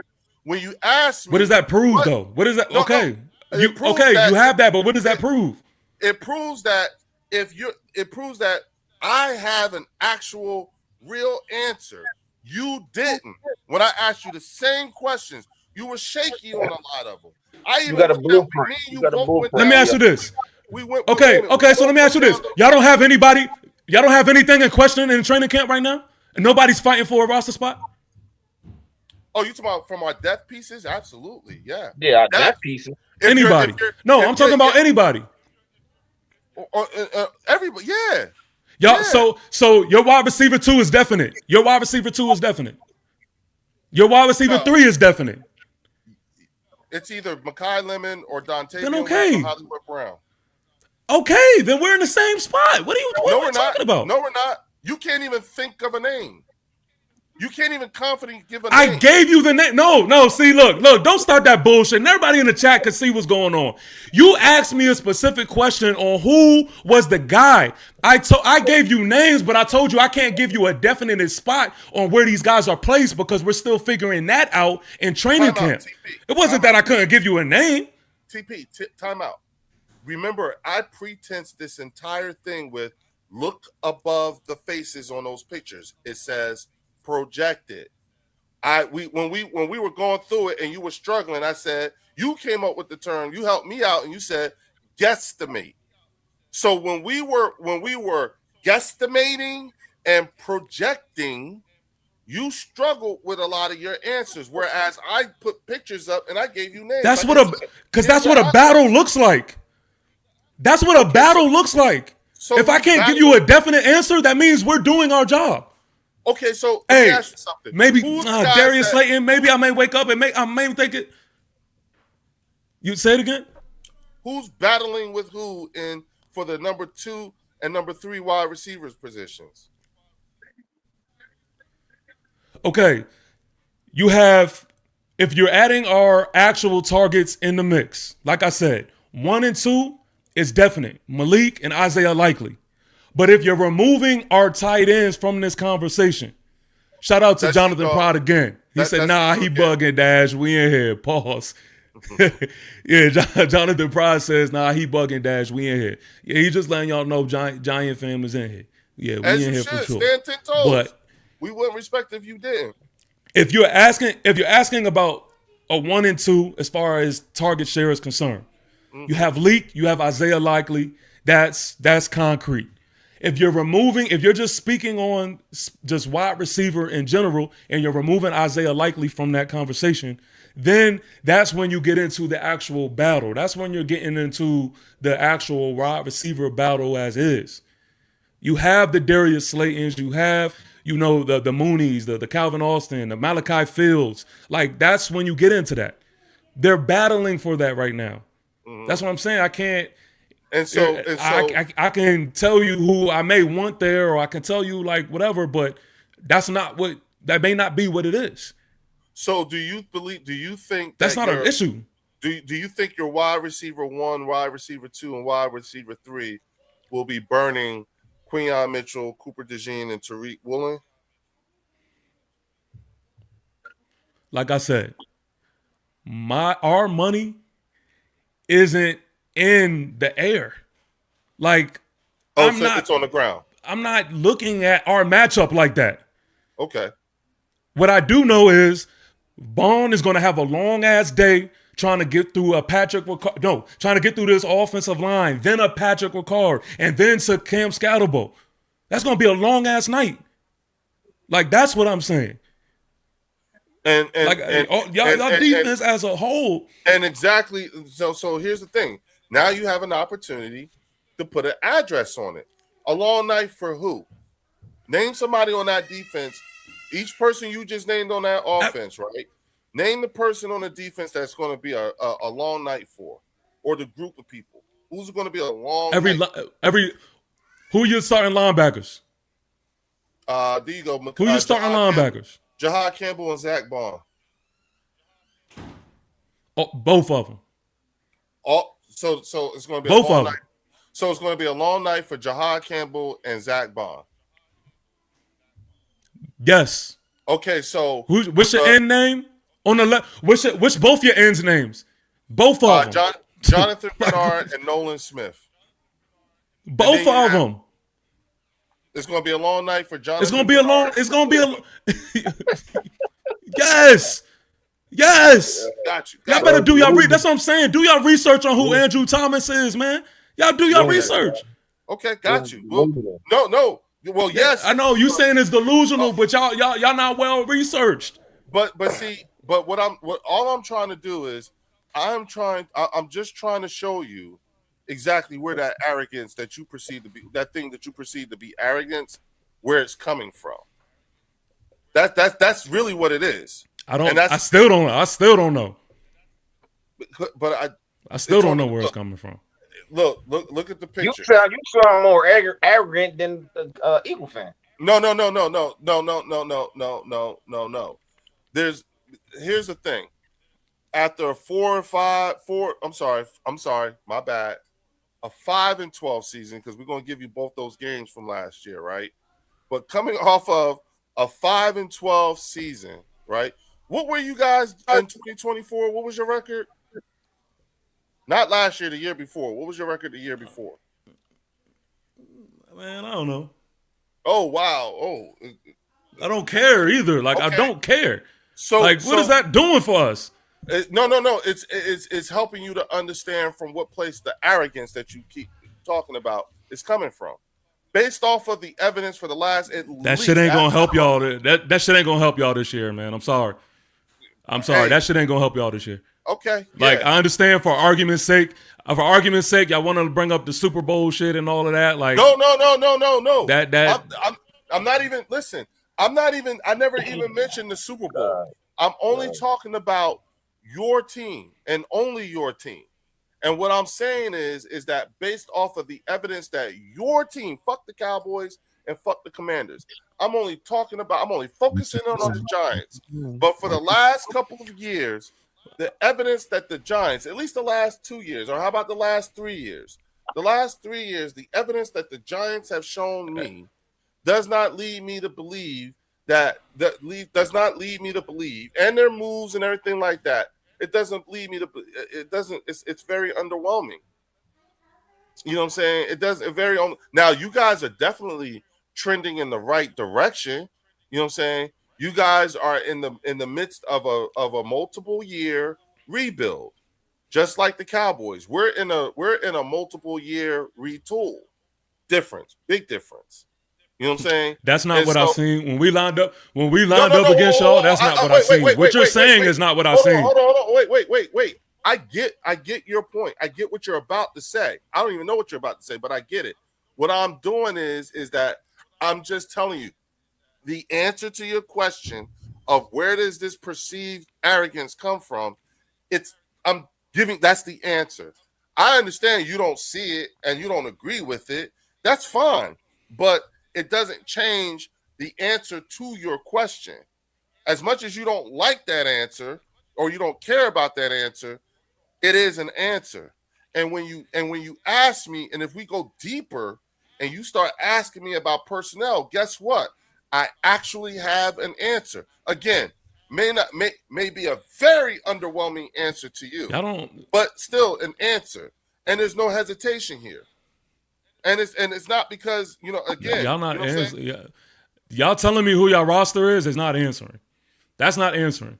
But when I asked you, because you couldn't answer. Outside of Eagle Land, you said what? When I asked you, you couldn't answer. When you asked what? When I asked you the same question, I couldn't ask. You couldn't answer them all. Remember how you were struggling? When you asked me what?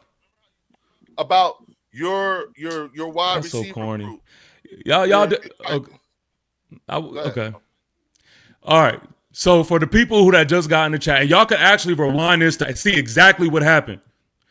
Leo asked me a specific question. He said, "Who was my wide receiver 2?" And I told him, I said that we are in training camp battling for that wide receiver 2 spot. And so I couldn't give him a definite name. It wasn't that there wasn't. No. Okay. And then okay. And then when I gave him a list of receivers who are in that battle right after that. So I don't know what the whole mix up is. He trying to play the word soup thing, and it just didn't. It didn't work the way he thought it was going to work. And I told him from the beginning. I don't give a fuck. Like all of that, I don't care about. Because I told you where our offense is going to be led from. I told you how our offense is going to punch y'all in the mouth, just like how they did the last time. Yeah, on the ground. Right. My man is right. On the ground. Wait a minute. And you notice they don't say anything. They don't say anything about Scatterboo because they can't. When you got your linebackers getting rolled all over, you can't say anything to that. You're on Cam Scatterboo's highlight reel for the rest of his life. He had your linebackers looking like corners out there. That's one. Y'all not ready to out physical us. We proven that. We proven that. No, that was all game. That was all game. He was running over y'all all game. They got no answer for that. Since that game, right? Here's a question. Since that game where and they definitely don't know about our offensive line. Listen. Since that game where Cam Scatterboo put us on the highlight reel for the rest of our lives, right? How many times has that highlight reel been shown versus the number of times Deshaun Jackson did the miracle in the Meadowlands? What's been shown more? You know what I'm saying? The miracle in Meadowlands. So yeah, what? Exactly. So it's again very underwhelming. By Philly standards, very underwhelming. Hey, listen. It's not a highlight I'll be honest with you. Cam Scatterboo, that highlight that you said we're going to see for the rest of our lives and everything like that. I don't even want to talk about the game. Let's forget that. I don't even want to talk about the game where we won. Let's talk about the game that we lost because I see that that's a thing where y'all like to bring up. Oh, he only like to talk about the game that we won. I'm not the one shying away from that. Because I want y'all to do your research if y'all remember it. That's the only thing. If I want to bring up the second game where we lost to y'all at, I want y'all to not be like act like y'all have amnesia. That's the only thing. No. So the game that we lost. No, y'all won that. We gave you that. I gave you that. Y'all won. Y'all won because No. We had a fistful of jersey and we did some other shit and it wasn't a fumble and all that. It was and I told you. The reason why you won that game and you won the first game is because those were two very bad days at work for this team. Okay. And what came it was just ironic that their two very bad days at work was just against us. Against the same team. They just happened to be against us. And against the Cowboys too. And you know what that gave us? You know what came out of that? We ended up with a 10-7 record last year. And y'all came up with 5. And that's me making the adjustment. So instead of us being 11-6, we're 10-7. And you guys are still we still doubled the number of wins you had. Even when I give you a game back. Hey, well, look. For all the reasons why you said you should have won. Yes, we held on to the jersey. Yes, the fumble. Yes, all that. Wipe that out. Y'all win that game. I give it to you. So now y'all 5-12. Still ain't help y'all. The rest of the season. I love to see what y'all look like. But hey, look. So I love to see. Well, it helped us versus y'all. I know that for sure. Y'all the big bad dogs, right? Absolutely. That's fucking crazy that y'all are saying this out of everybody. It's crazy that y'all are saying this. Why? Again, forget all of the close scored games that easily could have been like won. We played half these games without kickers, receivers, all types of shit. We was like anyway. All I can say is this: y'all gonna have to now play football. Y'all gonna have to now play football without AJ Brown. Y'all gonna have I can't wait. I can't wait. I can't wait neither. Hold on, Lil. TP, that's you. Jonathan Pride again says tush push just to win. Hey, Jonathan Pride, you know what's crazy? Speaking of the tush push, you know the one team that stopped the tush push perfectly? The New York Football Giants. And even then we still couldn't get it. And even then, we still couldn't get it because then the refs got to get involved. Then the refs got to get involved because my man Tips. Wait. Did you know who's been officially credited with the invention of the tush push? Did you hear about this? Who? No, I didn't. Sirianni. Yeah. So John there you go. Harbaugh. The fuck we talking No, about? no, it's John Harbaugh. officially it's officially Nick Sirianni. He invented the tush push. He's been officially credited with inventing the tush push. Yes. On another Yeah, team. like Yeah. yeah. I And mean, and, hey, and so if y'all that were able to defeat and stop the fucking source code. Hang your head on that. You stopped the source hey, code. y'all have the better coach. Absolutely. Yes, we do. Yes. You know, I mean, the evidence speaks for itself, Your Honor.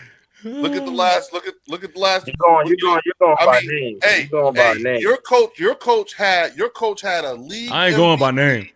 Your coach had Yes, a you league is. MVP for a quarterback, a stout defense and everything, and did what? Matter of fact, remember what we did? Too? 'Cause Hey, I was at that game. Hey, I love. Hold on. Let's put a pin in that. Because I love when y'all let's say do that. it. You know that MVP that y'all talking about? You know all 32 teams that didn't see this guy as an MVP? That guy? Lamar? He's the MVP, right? Right. And you said all 32. He was is that the same? Nobody who believed in Lamar as a quarterback when he got drafted. Because he wasn't an MVP when he got drafted. No, he was like Michael. He wasn't an MVP when he got drafted. No, but he was like Michael Vick when he got drafted. He came in. He was like the hottest quarterback When coming into the league. How come nobody else seen it like that? How come nobody else seen him like that? Why nobody else grabbed him? Okay, Who? listen. Who's everybody? Listen. Who's everybody? See, here we go. Okay, Here we right, go with that right. amnesia again. You're Whoa. I'm just Whoa. saying.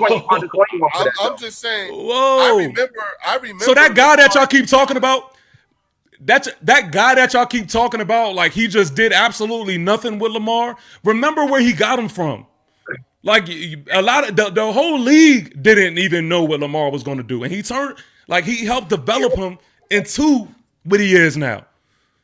So y'all make sure y'all throw Harbaugh's name in that when y'all want to talk about what he didn't do. So he didn't win a Super Bowl with Lamar. Stop putting every. He didn't win a Super Bowl. Okay, with but still, you brought up the Lamar thing. You the one who said, "Oh, what did he do with the MVP?" Like, don't forget, he wasn't always an MVP. Okay, you brought up the Lamar thing. So what did he do when he wasn't? He did the same thing when he wasn't an MVP. He did with the MVP. They did not win the Super Bowl. They didn't even get to the end. Okay, but they. Or did they? Yeah, they did. First of all, listen, y'all look at things as just like a Super Bowl or like it's just nothing. He's been dominant in his division since he's been consistently dominant. And also, I want y'all to realize this when y'all think about the Ravens, like at some point, when are y'all gonna say to yourselves that, okay, maybe the coaches put them in a position to take it further in the playoffs and the players didn't rise up to the occasion? Because that happened a lot in Baltimore. That's you, dog. Jonathan Pride again. Keep talking to him, Jay Pride. Says Lamar better than Flacco, and he won with Flacco. Facts. And they want to just ignore that. How long ago did he win with Flacco? Like, what are we talking about here? How long ago was that? That's the same. I don't have it in my head. Listen, that's the same as us saying that's the same of us as like saying we're going to win. We're going to win the Super Bowl, or we're going to do good because Lane Johnson was here when Doug won the Super Bowl, and so was Jake Elliott, and so was BG. No, I mean, you know how long ago that was? That was like 9 years ago. The last time John Harbaugh won the Super Bowl was longer than when we won our first one. See, this is the extent of conversations that I get with Philly fans. Like Super Bowls. Like that's all y'all want to talk about. That's all y'all bring up. Y'all listen. Y'all realize? No, listen. Y'all realize that y'all not the team to have that conversation with. Y'all do realize that, right?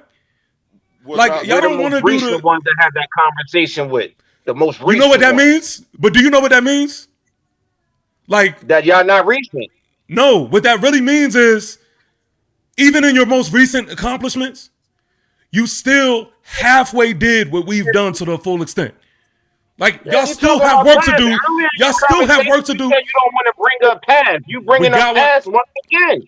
Talk about recent. Did Leo just bring it up? I'm talking about me on my behalf. I'm not bringing up Wait a no minute, wait a past. minute, I'm talking about recent. Hold on.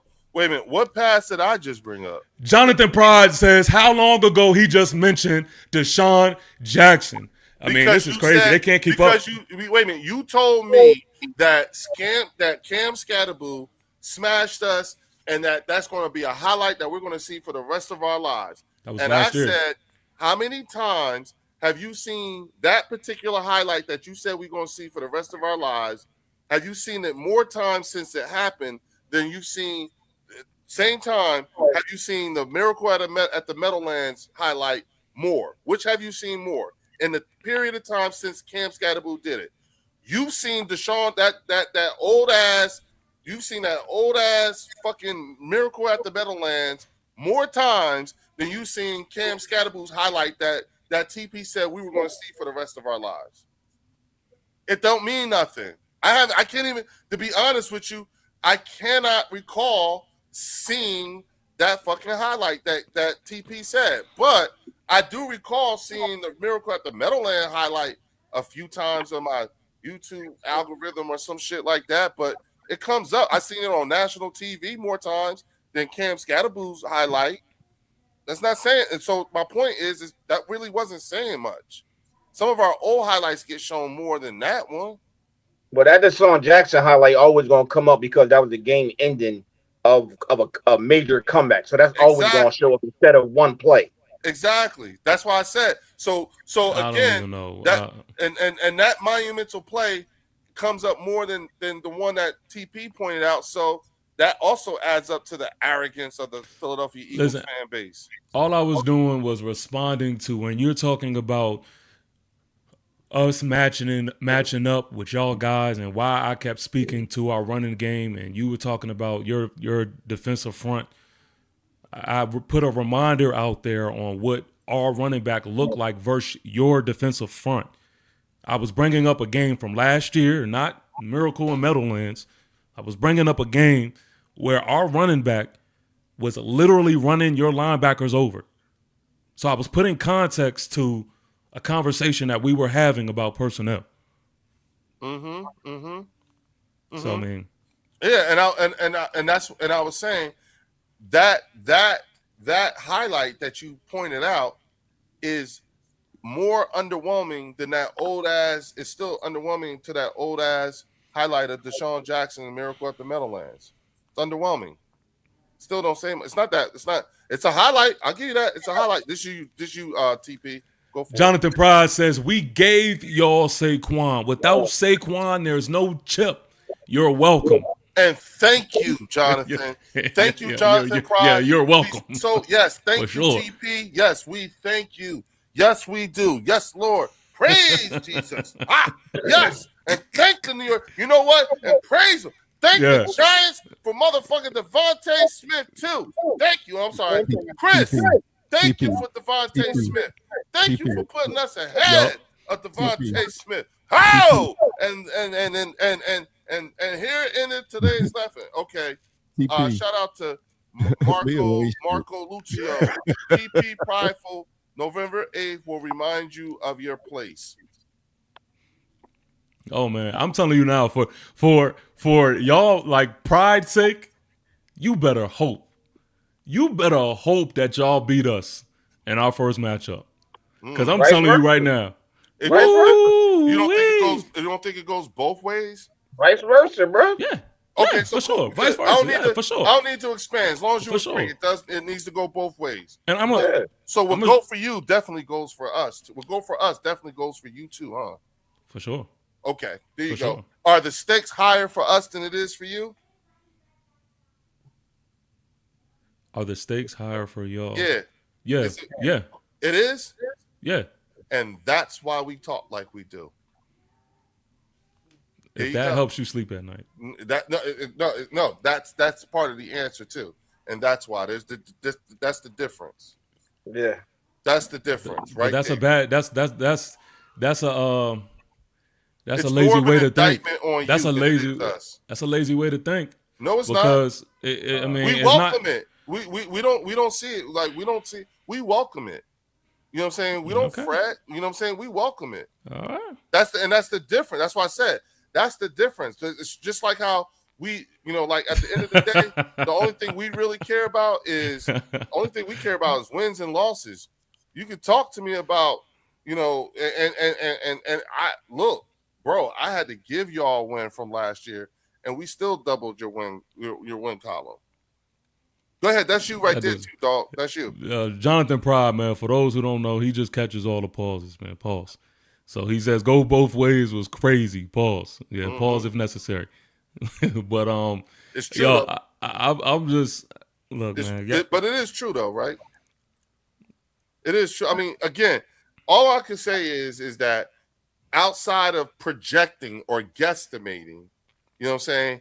Outside of that, the only thing I could do is look at, you know what I'm saying, like previous, like what body of evidence do I have to support my claims? And whether they're strong or not, you know what I'm saying, I do have evidence to support my claims, including my claims about where your team may or may not end up at the end of the season. I think you guys are going to come in third. You know what I'm saying? I do, but at the same time, I wouldn't be surprised if y'all did come in second. That should be fun. But at the end of the day, you're right. It is looking at everything, looking at your team, taking into account everything that you said and all that stuff. It is true. You guys are, I believe, at best trending in the right direction. You just need the same thing that the Cowboys need: time. You just need time. You got the talent. Now your talent just needs more than 1 year with the current regime, because this is real quick. What do you have to say? Shout out to my guy Big Dash. He says wins and losses, but they moving in the wrong direction. Y'all went from 14 wins to 11. Yeah, we did. Yeah, and then so here's the What's question. it gonna be next? Well, here's the thing. Like- Let's talk about that. You know what I'm saying? Because I have an answer for that too. Not a problem. Because you're right. That's bad. We went from 14 to 11. That's horrible. You know what I'm saying? But that's a pretty decent floor, if you ask me. But the second thing too is that judge us on the subsequent activity after that 11 win. After that 11 shitty ass 11 win, fucked up ass, shitty ass, bum ass 11 and 6 season. The activity subsequent, you know what I'm saying, tells me that at least they recognize it and addressed it in a way that allows me to still maintain a supreme confidence in in the product that we are potentially fielding. Until we actually see it, you know what I'm saying, all I can do is project or guesstimate, like you said, or just review the last couple of years of data that I have.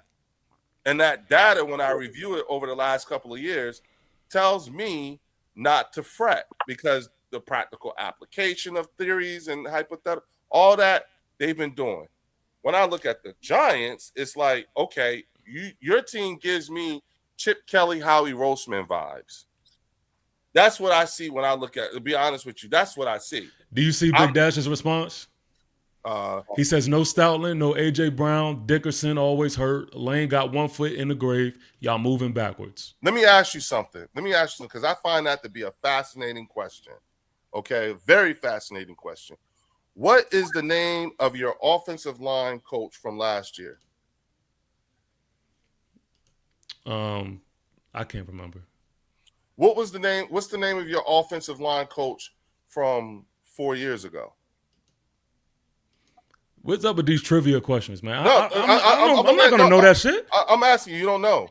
Okay. What was the name? Bro, of I'm not sitting down answering trivia questions, bro. You answer these shits. I'm not answering them. Trust me. I'm going somewhere with this. What is the name of your offensive I'm not line? answering these shits. Wait a minute. What's the name of your offensive line coach the last time y'all won the Super Bowl? What was his name? Man, I don't know if you hear me.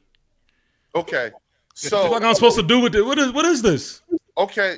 And what's the name? What's the name of the offensive? What was the name of the offensive line coach of the Philadelphia Eagles for the last 13 years up to this year? What was his name?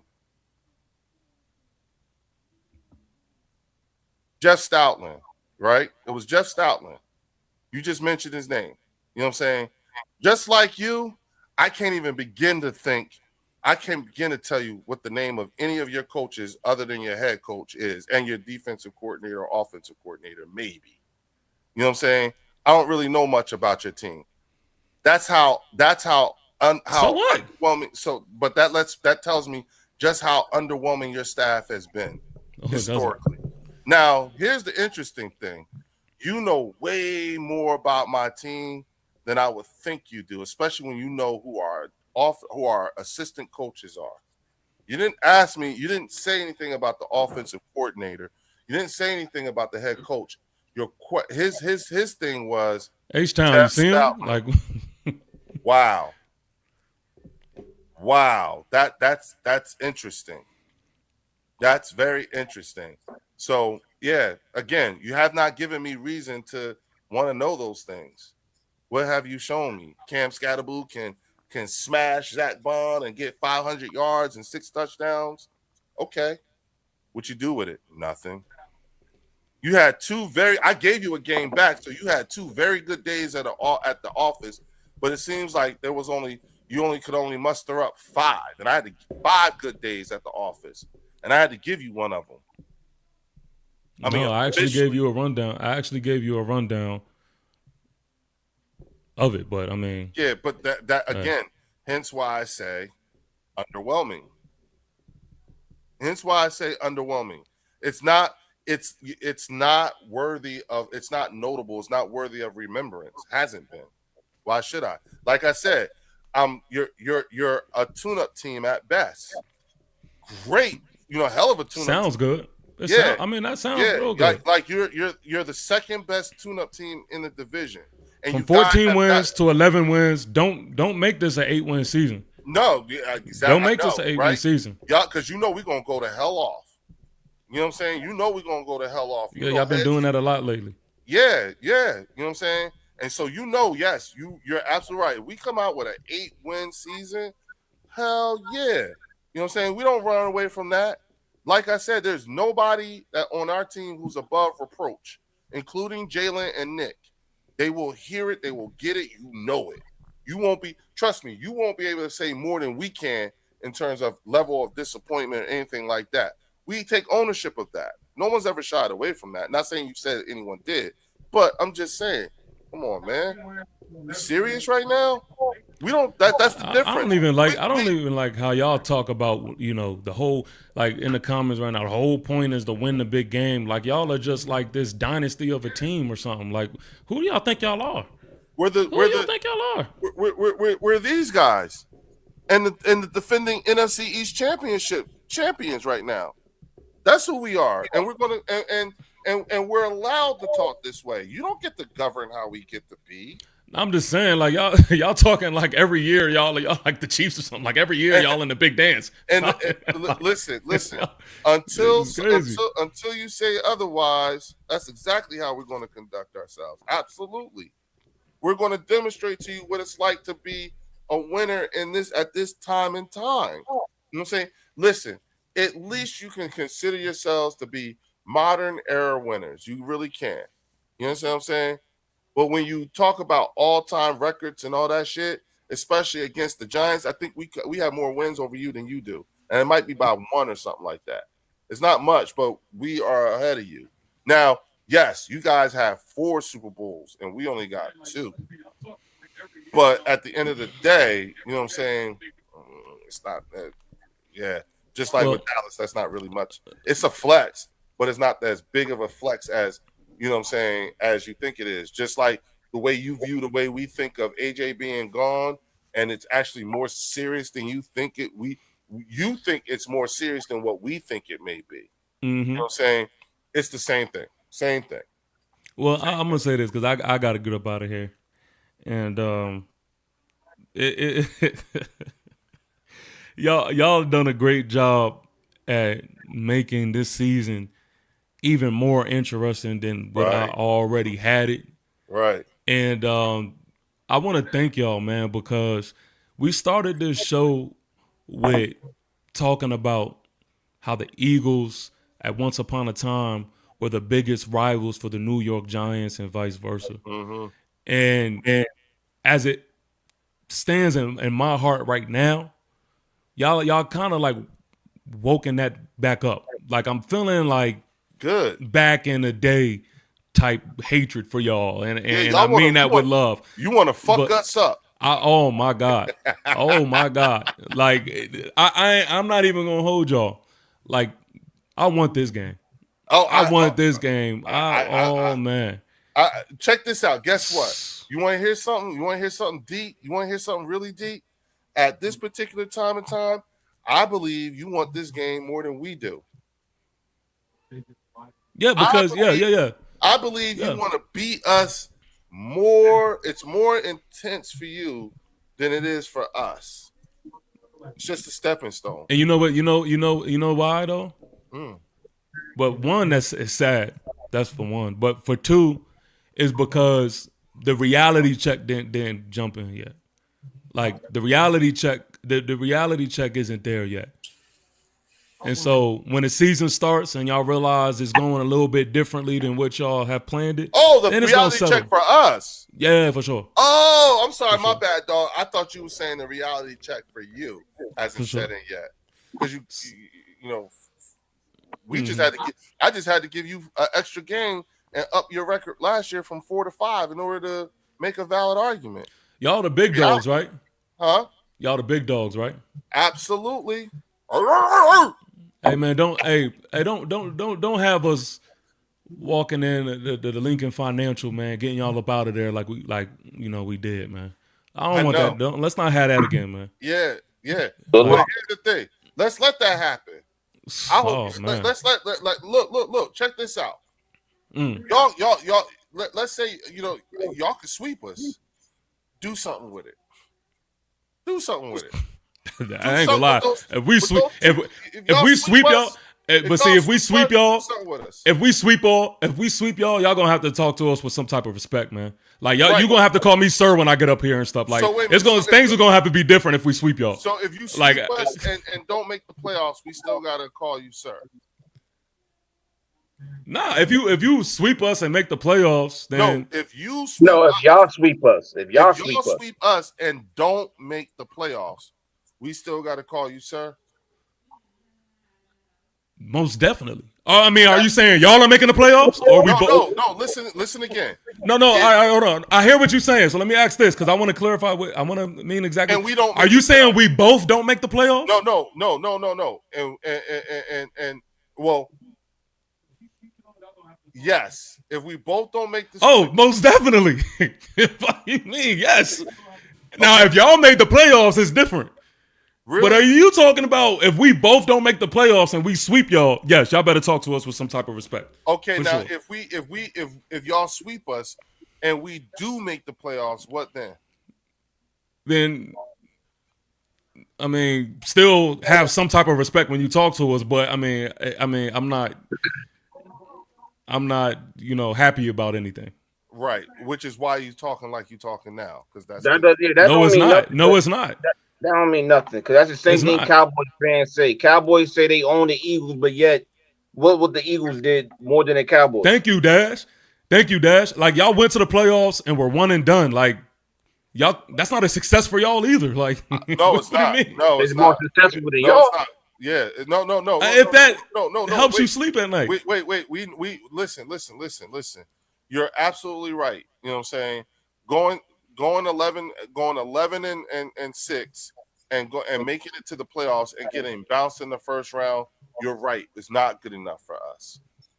See where our standards are? See this? Look, Reese money. But we made it there. Like y'all care about being better losers. No, Like, we kinda didn't. shit in fist. No. We got bounced in the first round of the playoffs.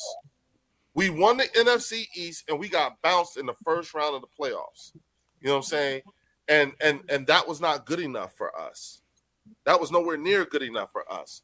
And that's what I'm saying. Our floor is still 2 times your ceiling.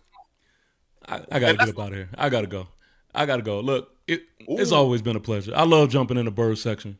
I love being here, man. Come back. Hey, we gotta do. Listen, go ahead and give everybody your last word or whatnot, because we going on, y'all. This is the longest we've ever done. I'm about to hit 6 hours out this bitch.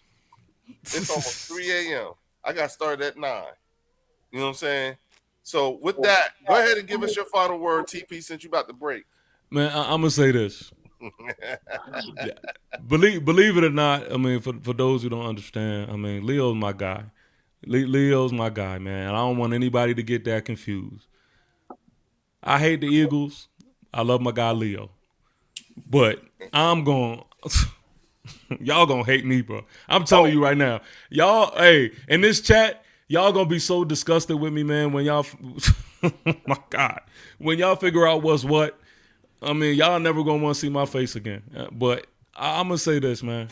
This season is just super interesting for every team in the NFC East, and I do have that high belief in my squad. Y'all want to dress it up as delusion? Okay, cool, but that's just honestly, how I'm giving it up right now. That's honestly how I feel, and I'm gonna stand on that until someone proves it differently.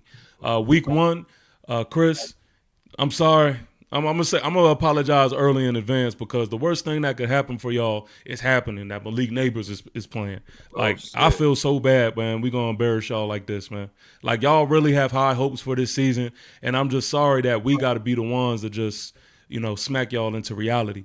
But shout out to y'all. You keep grinding, keep doing y'all thing. I'm gonna continue to be tuned in, and don't forget this conversation. On that note, not at all. Well, hold on, TP, because I want you to know, when you get a chance, man, if you want to, bro, go ahead, download this motherfucker, clip it up. You know what I'm saying? So, for sure. Here's a clip to the TP Wade, the Giant fan, stream, podcast or what have you. You know what I'm saying? For sure. This is my message to all of you. You know what I'm saying? Again. I think that at best you're a tune-up team. You still got some ways to go. You know what I'm saying? You're trending in the right direction, but you are in the midst of a multiple-year rebuild. And so again, the things that your guy here, your representative TP brought, you know what I'm saying, make for in my opinion, underwhelming at best argument. And so I look forward to being your Super Bowl this year and nothing more, but there clearly is a difference in terms of the way we think versus the way you guys think. At the end of the day, for both you and the Dallas Cowboys, and I get on Chris when after he says his thing, you know what I'm saying? Overall, I'll just say to the both of you, bless your hearts. Bless your hearts. You know what I'm saying? Because you speak it with such conviction. I am convinced that both of you genuinely believe what you say. I find it very fascinating. Okay, I really do. 4 and 7. I really find that to be fascinating coming from you two. But I look forward to seeing if your hypotheticals and theories will be proven exact. In the meantime, we all know at the end of the day, it sounded great, but who daddy? We daddy. You know what I'm saying? We daddy. Okay, so that's what this is. You're in the midst of the Eagles dynasty years, and may the best of your past be the worst of your future. Oh, let me say this, and this I promise this is my last thing. Yeah. This is my very last thing. Because I have no horse in this race, right? But I know that y'all love to have this Jalen Hurts and Dak Prescott conversation and all that other stuff. It's so funny. We did. I'll just say this. Y'all Eagle fans need to stop this, man. Jalen Hurts is not a better quarterback than Dak Prescott. Stop this shit. I'm out.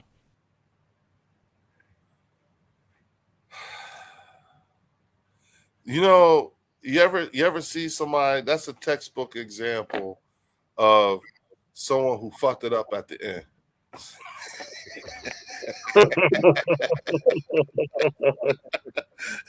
he was doing good, right, y'all? Right, Chris. He was doing good up until the end. Well, you may not agree with I that. love You the love that party end. shots. Yeah. I love the party shots. They were beautiful. Yeah. more- Let me space it out. Because I got to give my man John Old School an opportunity to give his final word before we shut this down. Go ahead, dog. Well, I have to say it was really interesting tonight. That's for sure. I mean, TP. I mean, I'll say he's a passionate fan. Just like we are about our Eagles, he's passionate about his Giants. He has every right, just as we have every right to be Eagle fans. I mean, I don't know. I mean, just like every NFC East team, it's always going to be tight. I always say it's always going to be tight. I've seen games where it went both ways, like I've told Chris. It's what team's going to show up. And I just looked at the rankings while we were talking. And I mean, a lot of people that know the sport, I would say better than me, obviously, have been around it a lot more, are ranking them in the 20s when we're in the single digits. So, but then again, I always say, okay, that's great and all, but let's put pen to paper and then take that paper, shred it, let's play the game. Let's see what this is going to be all about. And I mean, I think we're going to have a better record. It's going to be who's going to be second. I mean, it's anybody's for the taking. I mean, really, if we're going to get down to brass tacks, but I just think that the Eagles are gelling. I think the Eagles are really just firing at all signal at all the way around. And I saw what your point was about, going from position to position. I think the one thing that we left out was okay, yeah, we got Quentin. He's an all-pro. Bond. But you got to also look at these guys have been around. These guys been here for less, more than a year, more than 2 years. I didn't say anything about Andrew Makuba, you know what I'm saying? Exactly. I didn't say nothing about the safety position. Because I didn't need to. I really didn't need to. You know what I'm saying? If you think about it. And even if we put DeJean at safety, I mean, if Malik gets that far, which I mean he may as well. I mean, not every play for the Malik is going to be negative yards but if he gets that far, he's gonna have a lot. He's better pack a lunch with DeJean. All facts. I mean, I'm not putting Mitchell down in any way, too. I mean, obviously, I don't know. I'm just kind of dumbfounded by all that because I've seen how Chris was talking, and he's passionate, but I don't know. I guess the passion runs differently. That's what we need. But you need that. You need that kind of exposure. You know what I'm saying? But hey, man, thank you for coming out. Hey, no problem. Hey, Low Eagle, give us your final word. Yeah, I was just gonna say, pretty much, as far as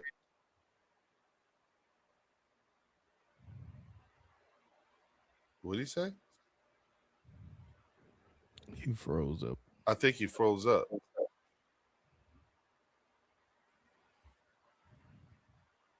Yeah, he froze up. He may jump back in. There he is. I'm good. There you go. Yeah, go ahead, bro. Yeah, with TP, like his confidence in his team, and coming off a 4-game. Damn, dog. Thing. Is he freezing up for y'all too? Yes. Hold on. Yeah, he's freezing up. You hear me? There you go. Yo, you froze up, man. We didn't hear anything you said. Yeah, you can hear me now? Yeah. We can hear you now. Now we can't. Is this not the wildest That's thing? wild. This is crazy. Let's keep going back and forth. This is crazy. Yeah, the internet is, I don't know what the heck going on, but I mean, shout out to TP though for jumping on here talking about his team and everything like that. Chris, you know, with the Cowboys and everything, I just feel as though nobody could really. I mean, at the end of the day, it's all about what's going to happen on that first game. Who going to throw the first punch? See what's going on. See how the first month goes.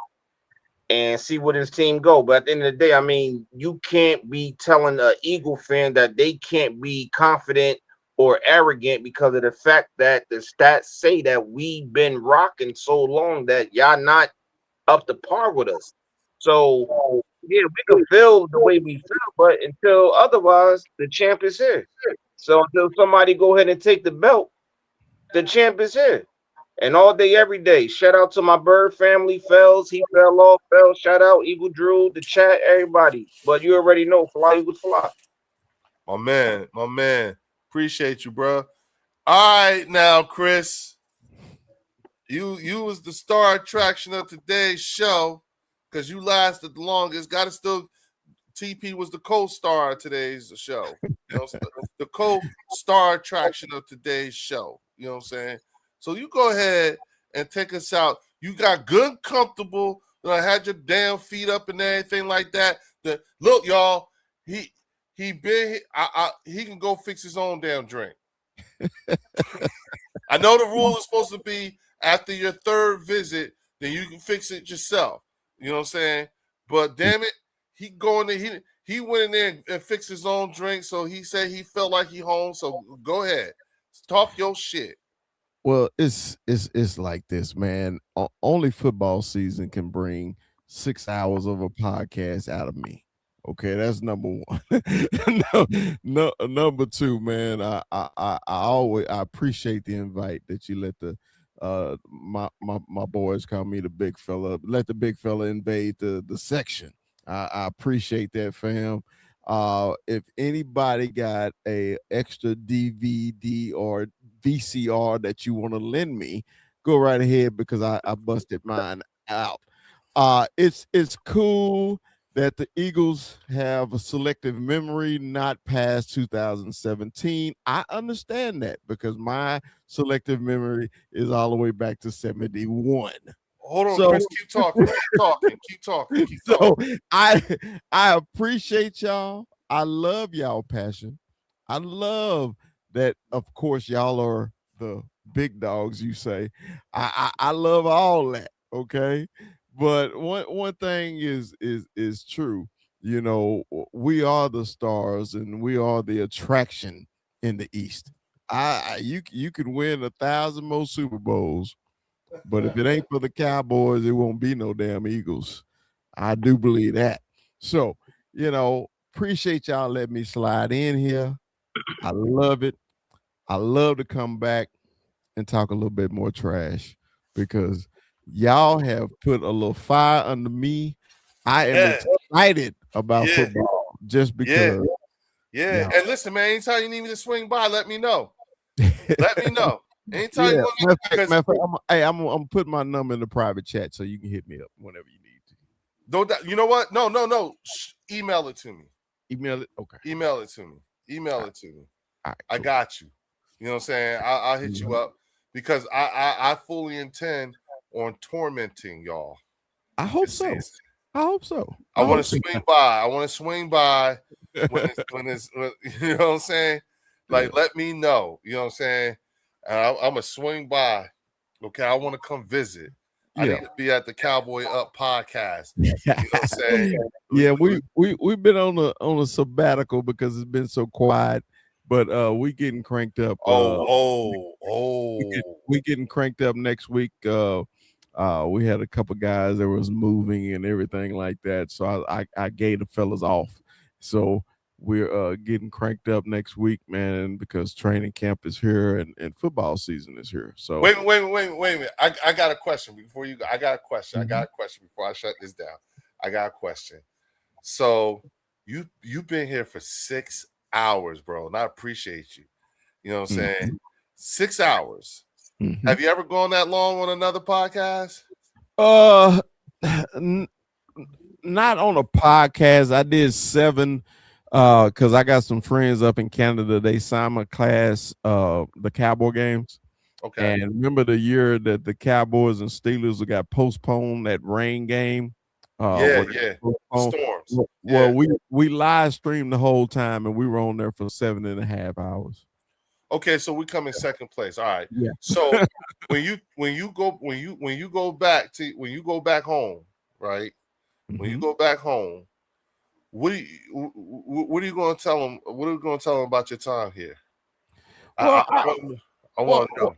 Well, honestly, I enjoyed my time just because it's like-minded fans. I mean, we are passionate about our teams, and we try to come back with facts, not fiction, and we try to leave emotions out of it. I see here on the section, but still, I love that dash of a barbershop talk too. Because it ain't no fun if you can't talk shit with each other. You know what I mean? Like one of the things that Fells always talks to me about, you know what I'm saying, and reminds me is that one thing he loves about the bird section is Fells loves the chat. Oh yeah. The chat is where it's at. It's you know what I'm saying? And I told him, I was like, yo, I intentionally don't really say much in the chat only because that shit be funny as hell. And I think I want to start an award for the funniest response in the chat or some shit like that. Or the funniest comment, the funniest channel member chat. You know what I'm saying? I want to honor one for this chat. I'm looking at Reese Money, and he hit the nail on the head. If the Eagles had a 4-game season last year, I wouldn't open my mouth.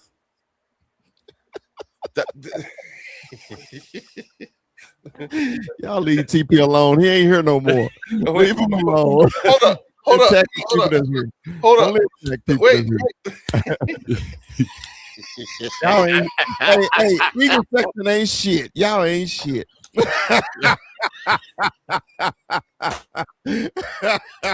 I got to give that shout out to Reese because I'm trying not to laugh. Touche, Chris. Touche. You ain't shit either, because you just sat here and laughed at us. That you just sit here looking, and I was reading your fucking face because you was sitting there looking like he really believed this shit. Hey, I give TP grace because hey man, you gotta believe in your team. If you don't believe in your team, nobody else will, right? So the what he says, half of the things he say is true, but it's a factual thing. If you know winning and you keep continuously losing these close games, I mean, how can you say you're gonna progress the next year if y'all do the same thing? Remember the year they made the playoffs? And the reset after years, finally making the playoffs, and then the next year you below 500 again. Then the next year you below 500 again. And the next year you below 500 again. Wait a minute, Chris, how many years have they been picking in the top 10? It gotta be 10 straight. See what I'm saying? Well, no, I'll take that back. Not 10 straight, because they made the playoffs about 4 or 5 years ago. Maybe the last 4 or 5 years, 3 years, Yeah, 3 or 4 years. I love him because I said they hadn't beat us in 7 years until last year, the last game of the season, but we sat our starters at halftime. So that was the first time they beat us in 7 years. Yes. Was the last game of the season last year. Jeez. 7. That's crazy. 7. Hold the fuck up. No. That's 15 games. No. That's 15 games. Hold on. Nah, hell no. Hell no, Christian line. You can go back and look it up. Hold on. Nobody say nothing. Nobody say nothing. Nobody say nothing. How many games have the Cowboys won against? No, I'm sorry. Scratch that. Hold on. Okay, let's do this again. How many times had the Giants beaten the Cowboys over the last 7 years?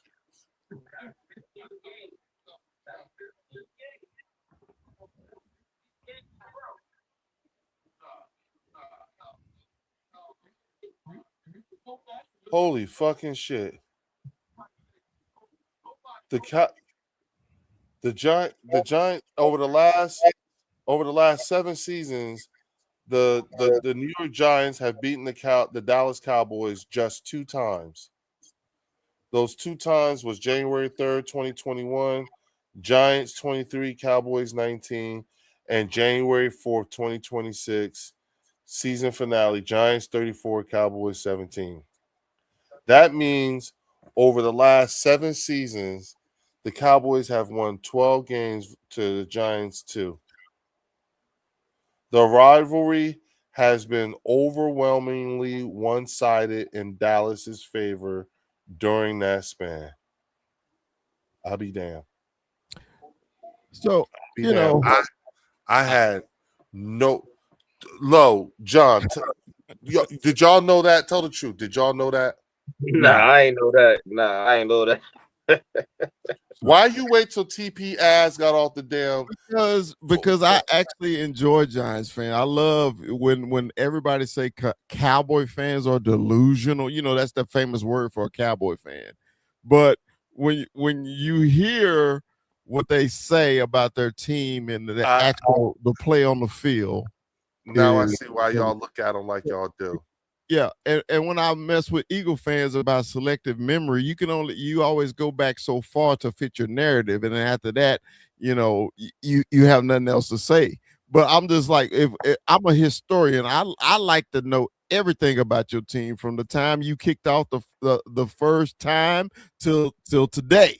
That's how I feel about it, you know, because hey man, we can always talk shit about the present because that's the present what we remember. You know, but as a historian of the game and loving football, I like to remember it all. Wait a minute. First off, shout out to Marco Lucio with the $2 super chat. He said, "Put TB in the blender at the end. Go Birds, dickhead." And then he sent another $2 super chat. He said, "Like you said, Leo, bless the Giants fans' hearts." I love them. Well, yeah, we got to get out of here, man. We've been here a long time, man. Give your final words, Leo. Oh, shit, don't light me up. I'm ready. Listen. I've already, because we spent 3 hours talking about y'all before TP got here. You know what I'm saying? So you already know it's the same thing. The only thing you didn't do that he did is you didn't try to go man to man with me. Who gonna guard this one? Who gonna line up on this one? Who gonna line up on that one? You know what I'm saying? Who's gonna line up who's it gonna be a lot like put an actual address to this shit you talking? You know what I'm saying? And so that was, you know, like that was something that you didn't do that TP attempted to do. And unfortunately, you know what I'm saying, because you heard it, you know what I'm saying, those names don't stack up against each other for the most part. You know what I'm saying? Like you cannot just you cannot tell me you're looking at all these all pros and pro bowlers and saying, yeah, they ain't shit because of one game. And mind you, to help him with his point, you know what I'm saying, I had to give him a game. I had to take a win from us from last year and give it to him. And the funniest part about that, like the joke for me was he actually ran with that shit for a second. Yeah, he took it. He didn't say nothing about it. He ain't say that he actually took it. You know what I'm saying? So I'm like, oh, this is so much fun. And that's why I know it gets at him. And I plan like the same plan that I had to torment you guys. I'm going to torment his channel too. You know what I'm saying? You goddamn right I'm going to be on that NFC East round table every time he asks me because I'm coming in there talking shit. And just like him, don't y'all lose. Y'all better not have. Too bad you couldn't made a gentleman's bet. Right. You know what? Nope. Enough is enough. I make a yearly bet with an Eagle fan every year. Really? Matter of fact, we bet the sweep one year. Last year we bet per game. One of my hats, matter of fact, Eagle fan I got from him. He signed it and everything because when y'all were up 21, I'm already on Liz looking for his hat, right? And we got that comeback. I say, oh, player, I already got mine picked out. Here it is. Send him the link and everything. So, and one year we bet a hat, of course, but the bet was I had to buy the Eagle hat, wear it for a year, and everywhere I went, I had to say, fly, Eagles, fly. And I lost, and I did it too, and recorded it. Yeah, so I'm That's gonna what's have up. my word. If I make a bet, it's a bet, you know? Yeah, respect. Respect. I don't know, man. I don't know if I want to do that, man. I don't like that. I don't For a year, I don't know if I could do it for a year. That's my point. It's that year part that bothers the hell out of me. No. The bet was for a week. I said a year. Oh, Okay. I could do a week. Okay, yeah. Okay, yeah. So I had an Eagle hat on for a week, and everywhere I went, if it was a public place like a store or a restaurant or anything like that, if anybody mentioned the hat, I had to say, "Fly, Eagles, fly, go Birds." and my wife, when she's with me, she would record and everything just to prove that I did what I was said. Lord have mercy. See, okay. I'll say this. I did like the only reason why I don't do that no more is because I came out on the short end of that one time. There is someone, an old coworker of mine, who's a diehard Cowboys fan. His name's Pete. He has a picture of me in a Cowboys jersey. Had to wear it. He took a picture of me. You know what I'm saying? We ain't friends like that now. You know what I'm saying? So I don't know, but if he see this, you know what I'm saying, he'd probably be like, I got that shit. You know what I'm saying? That was a bet with my man KJ from 302 Birds. It's their podcast, 302 Birds. So yeah. Okay. I like the hat idea though. I don't mind the hat. You know what I'm saying? Because he know I collect hats, so it's an easy bet because you can get a cowboy hat, an eagle hat anywhere, any lids. You know what I'm saying? Online. So he know I collect a lot of them. So that's why the bet was hats. Yeah, I like that. I'll take that bet with you. Hey, whenever you're ready. If you want to bet on the per game or the sweep, whichever one you want, we'll take it. The per game. All right. Per game. Because like I said, it don't matter. Like, I don't care how good we're playing or how much of a juggernaut I might think us to be. It's the NFC East. We always end up fucking split. It's like we're gonna split it anyway. Yeah, we play tough. Yeah, we play tough ball, man. Yeah, it's just one of those things. I mean, you know, and it's the same thing. Like with the Commanders, it's like somebody gets hurt when we play them. Right. You know what I'm saying? You know, like Dallas Goedert broke his shoulder playing against them. We're having that historic season and everything. And then Jalen got the concussion that I don't think was a concussion, but, you know, then again, I'm not a doctor. But it was just, and we were whooping their asses, the Commanders, you know what I'm saying? So it's like, you know, like, you know what I'm saying? Like, that's how I see the NFC East, you know what I'm saying? Well, I want y'all to know it is officially Saturday now here on the West Coast. Got your ass. It's 3:20 in the morning there, isn't it? Got your ass. Mr. It's only 11 o'clock here. Oh, yeah? I'm going to talk your ass to 3 in the morning, motherfucker, and I got you. Going on 4 o'clock. First. Going on 4 o'clock over here. Hey, listen, y'all, and busted. We rocking with like 60-something people in here. That's badass. It just dropped down to that in the last, you know, like 20 minutes. You know what I'm saying? Blessing. You know what I'm saying? So 60 people in here at this time? Say that again? I said 60 people in here at this time? As of right now, 61. It was like the whole time it's probably been in the 70s and in the 90s. You know what I'm saying? It's been it's been cycling, but for the most part, it dropped down. Now it went back up to 62. Well, shout out everybody to the chat, man. To be Exactly. Yeah. Y'all rock Thanks for with us. staying. Like, yeah. Some of the 62 rock with us the entire time, so we must be good background Man, noise. man, for y'all. especially for being the time it is on the East Coast, man. Much love, man, for It's 3:20 everybody. in the morning. Yeah, yeah. Everybody You know what I'm rocking saying? with the bird section like that, man. That's Hey, cool. listen, I don't take it lightly. I don't. Y'all Yeah. could have been anywhere for the last 6 hours, and y'all were here the whole time. You know what I'm saying? Without So- a game too. We wouldn't even not even a live game too. That's wild. Right. You know what I'm saying? And listen, for the channel, I'm going to be doing this thing. Like, I've decided on how I'm going to approach the season, and I think what I'm going to do is, rather than try to live stream during the game, I think what I'll do is I'll have like a tailgating thing before the game. You know what I'm saying? Where we all can get together here on the bird section. Whoever want to come through. I'll just be live giving my commentary, my thoughts about the game, what I'm looking for. Just talk shit, just hanging out or whatever. You come hang, and then as soon as the game starts, you know what I'm saying, I'm gonna shut it down and get into the game. Maybe hop back in during halftime and say a few words for a little bit, and then go right back to the game, and then we'll do that the post game reaction. You know what I'm saying? Because the play-by-play shit is just it's you know what I'm saying.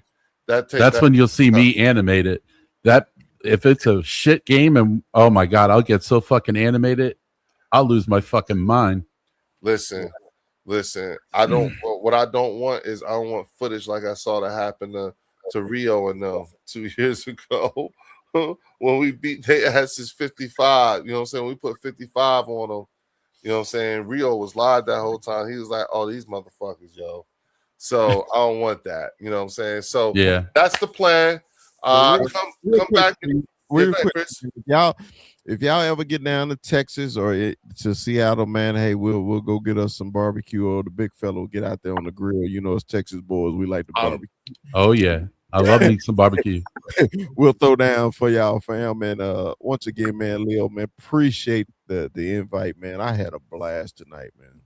Man, I'm so happy y'all came out, man. Thank you for joining me right here. And I will see everybody here on Tuesday. It won't be a channel members call in, so don't look for a link. You know what I'm saying? That's only going to be for invited guests. You know what I'm saying? And Chris, if you want, man, I'll hit you up, but definitely shoot me that email. I already did. I sent you the email, man. And I'll shoot you a text, and then I'll send you the link if you want to hop back on in here on Tuesday, because I got some other people coming in I want to introduce you to. You're gonna love it, okay? All right. So look, with that, shout out to John, Old School Style, Low Eagle, Fells, Drew, couldn't make it in here. My man Warren of the Eagles Collective Podcast. You know what I'm saying? Shout out to TP Way, the Giant, and of course Dallas. Chris from the Dallas Cowboy Up Podcast.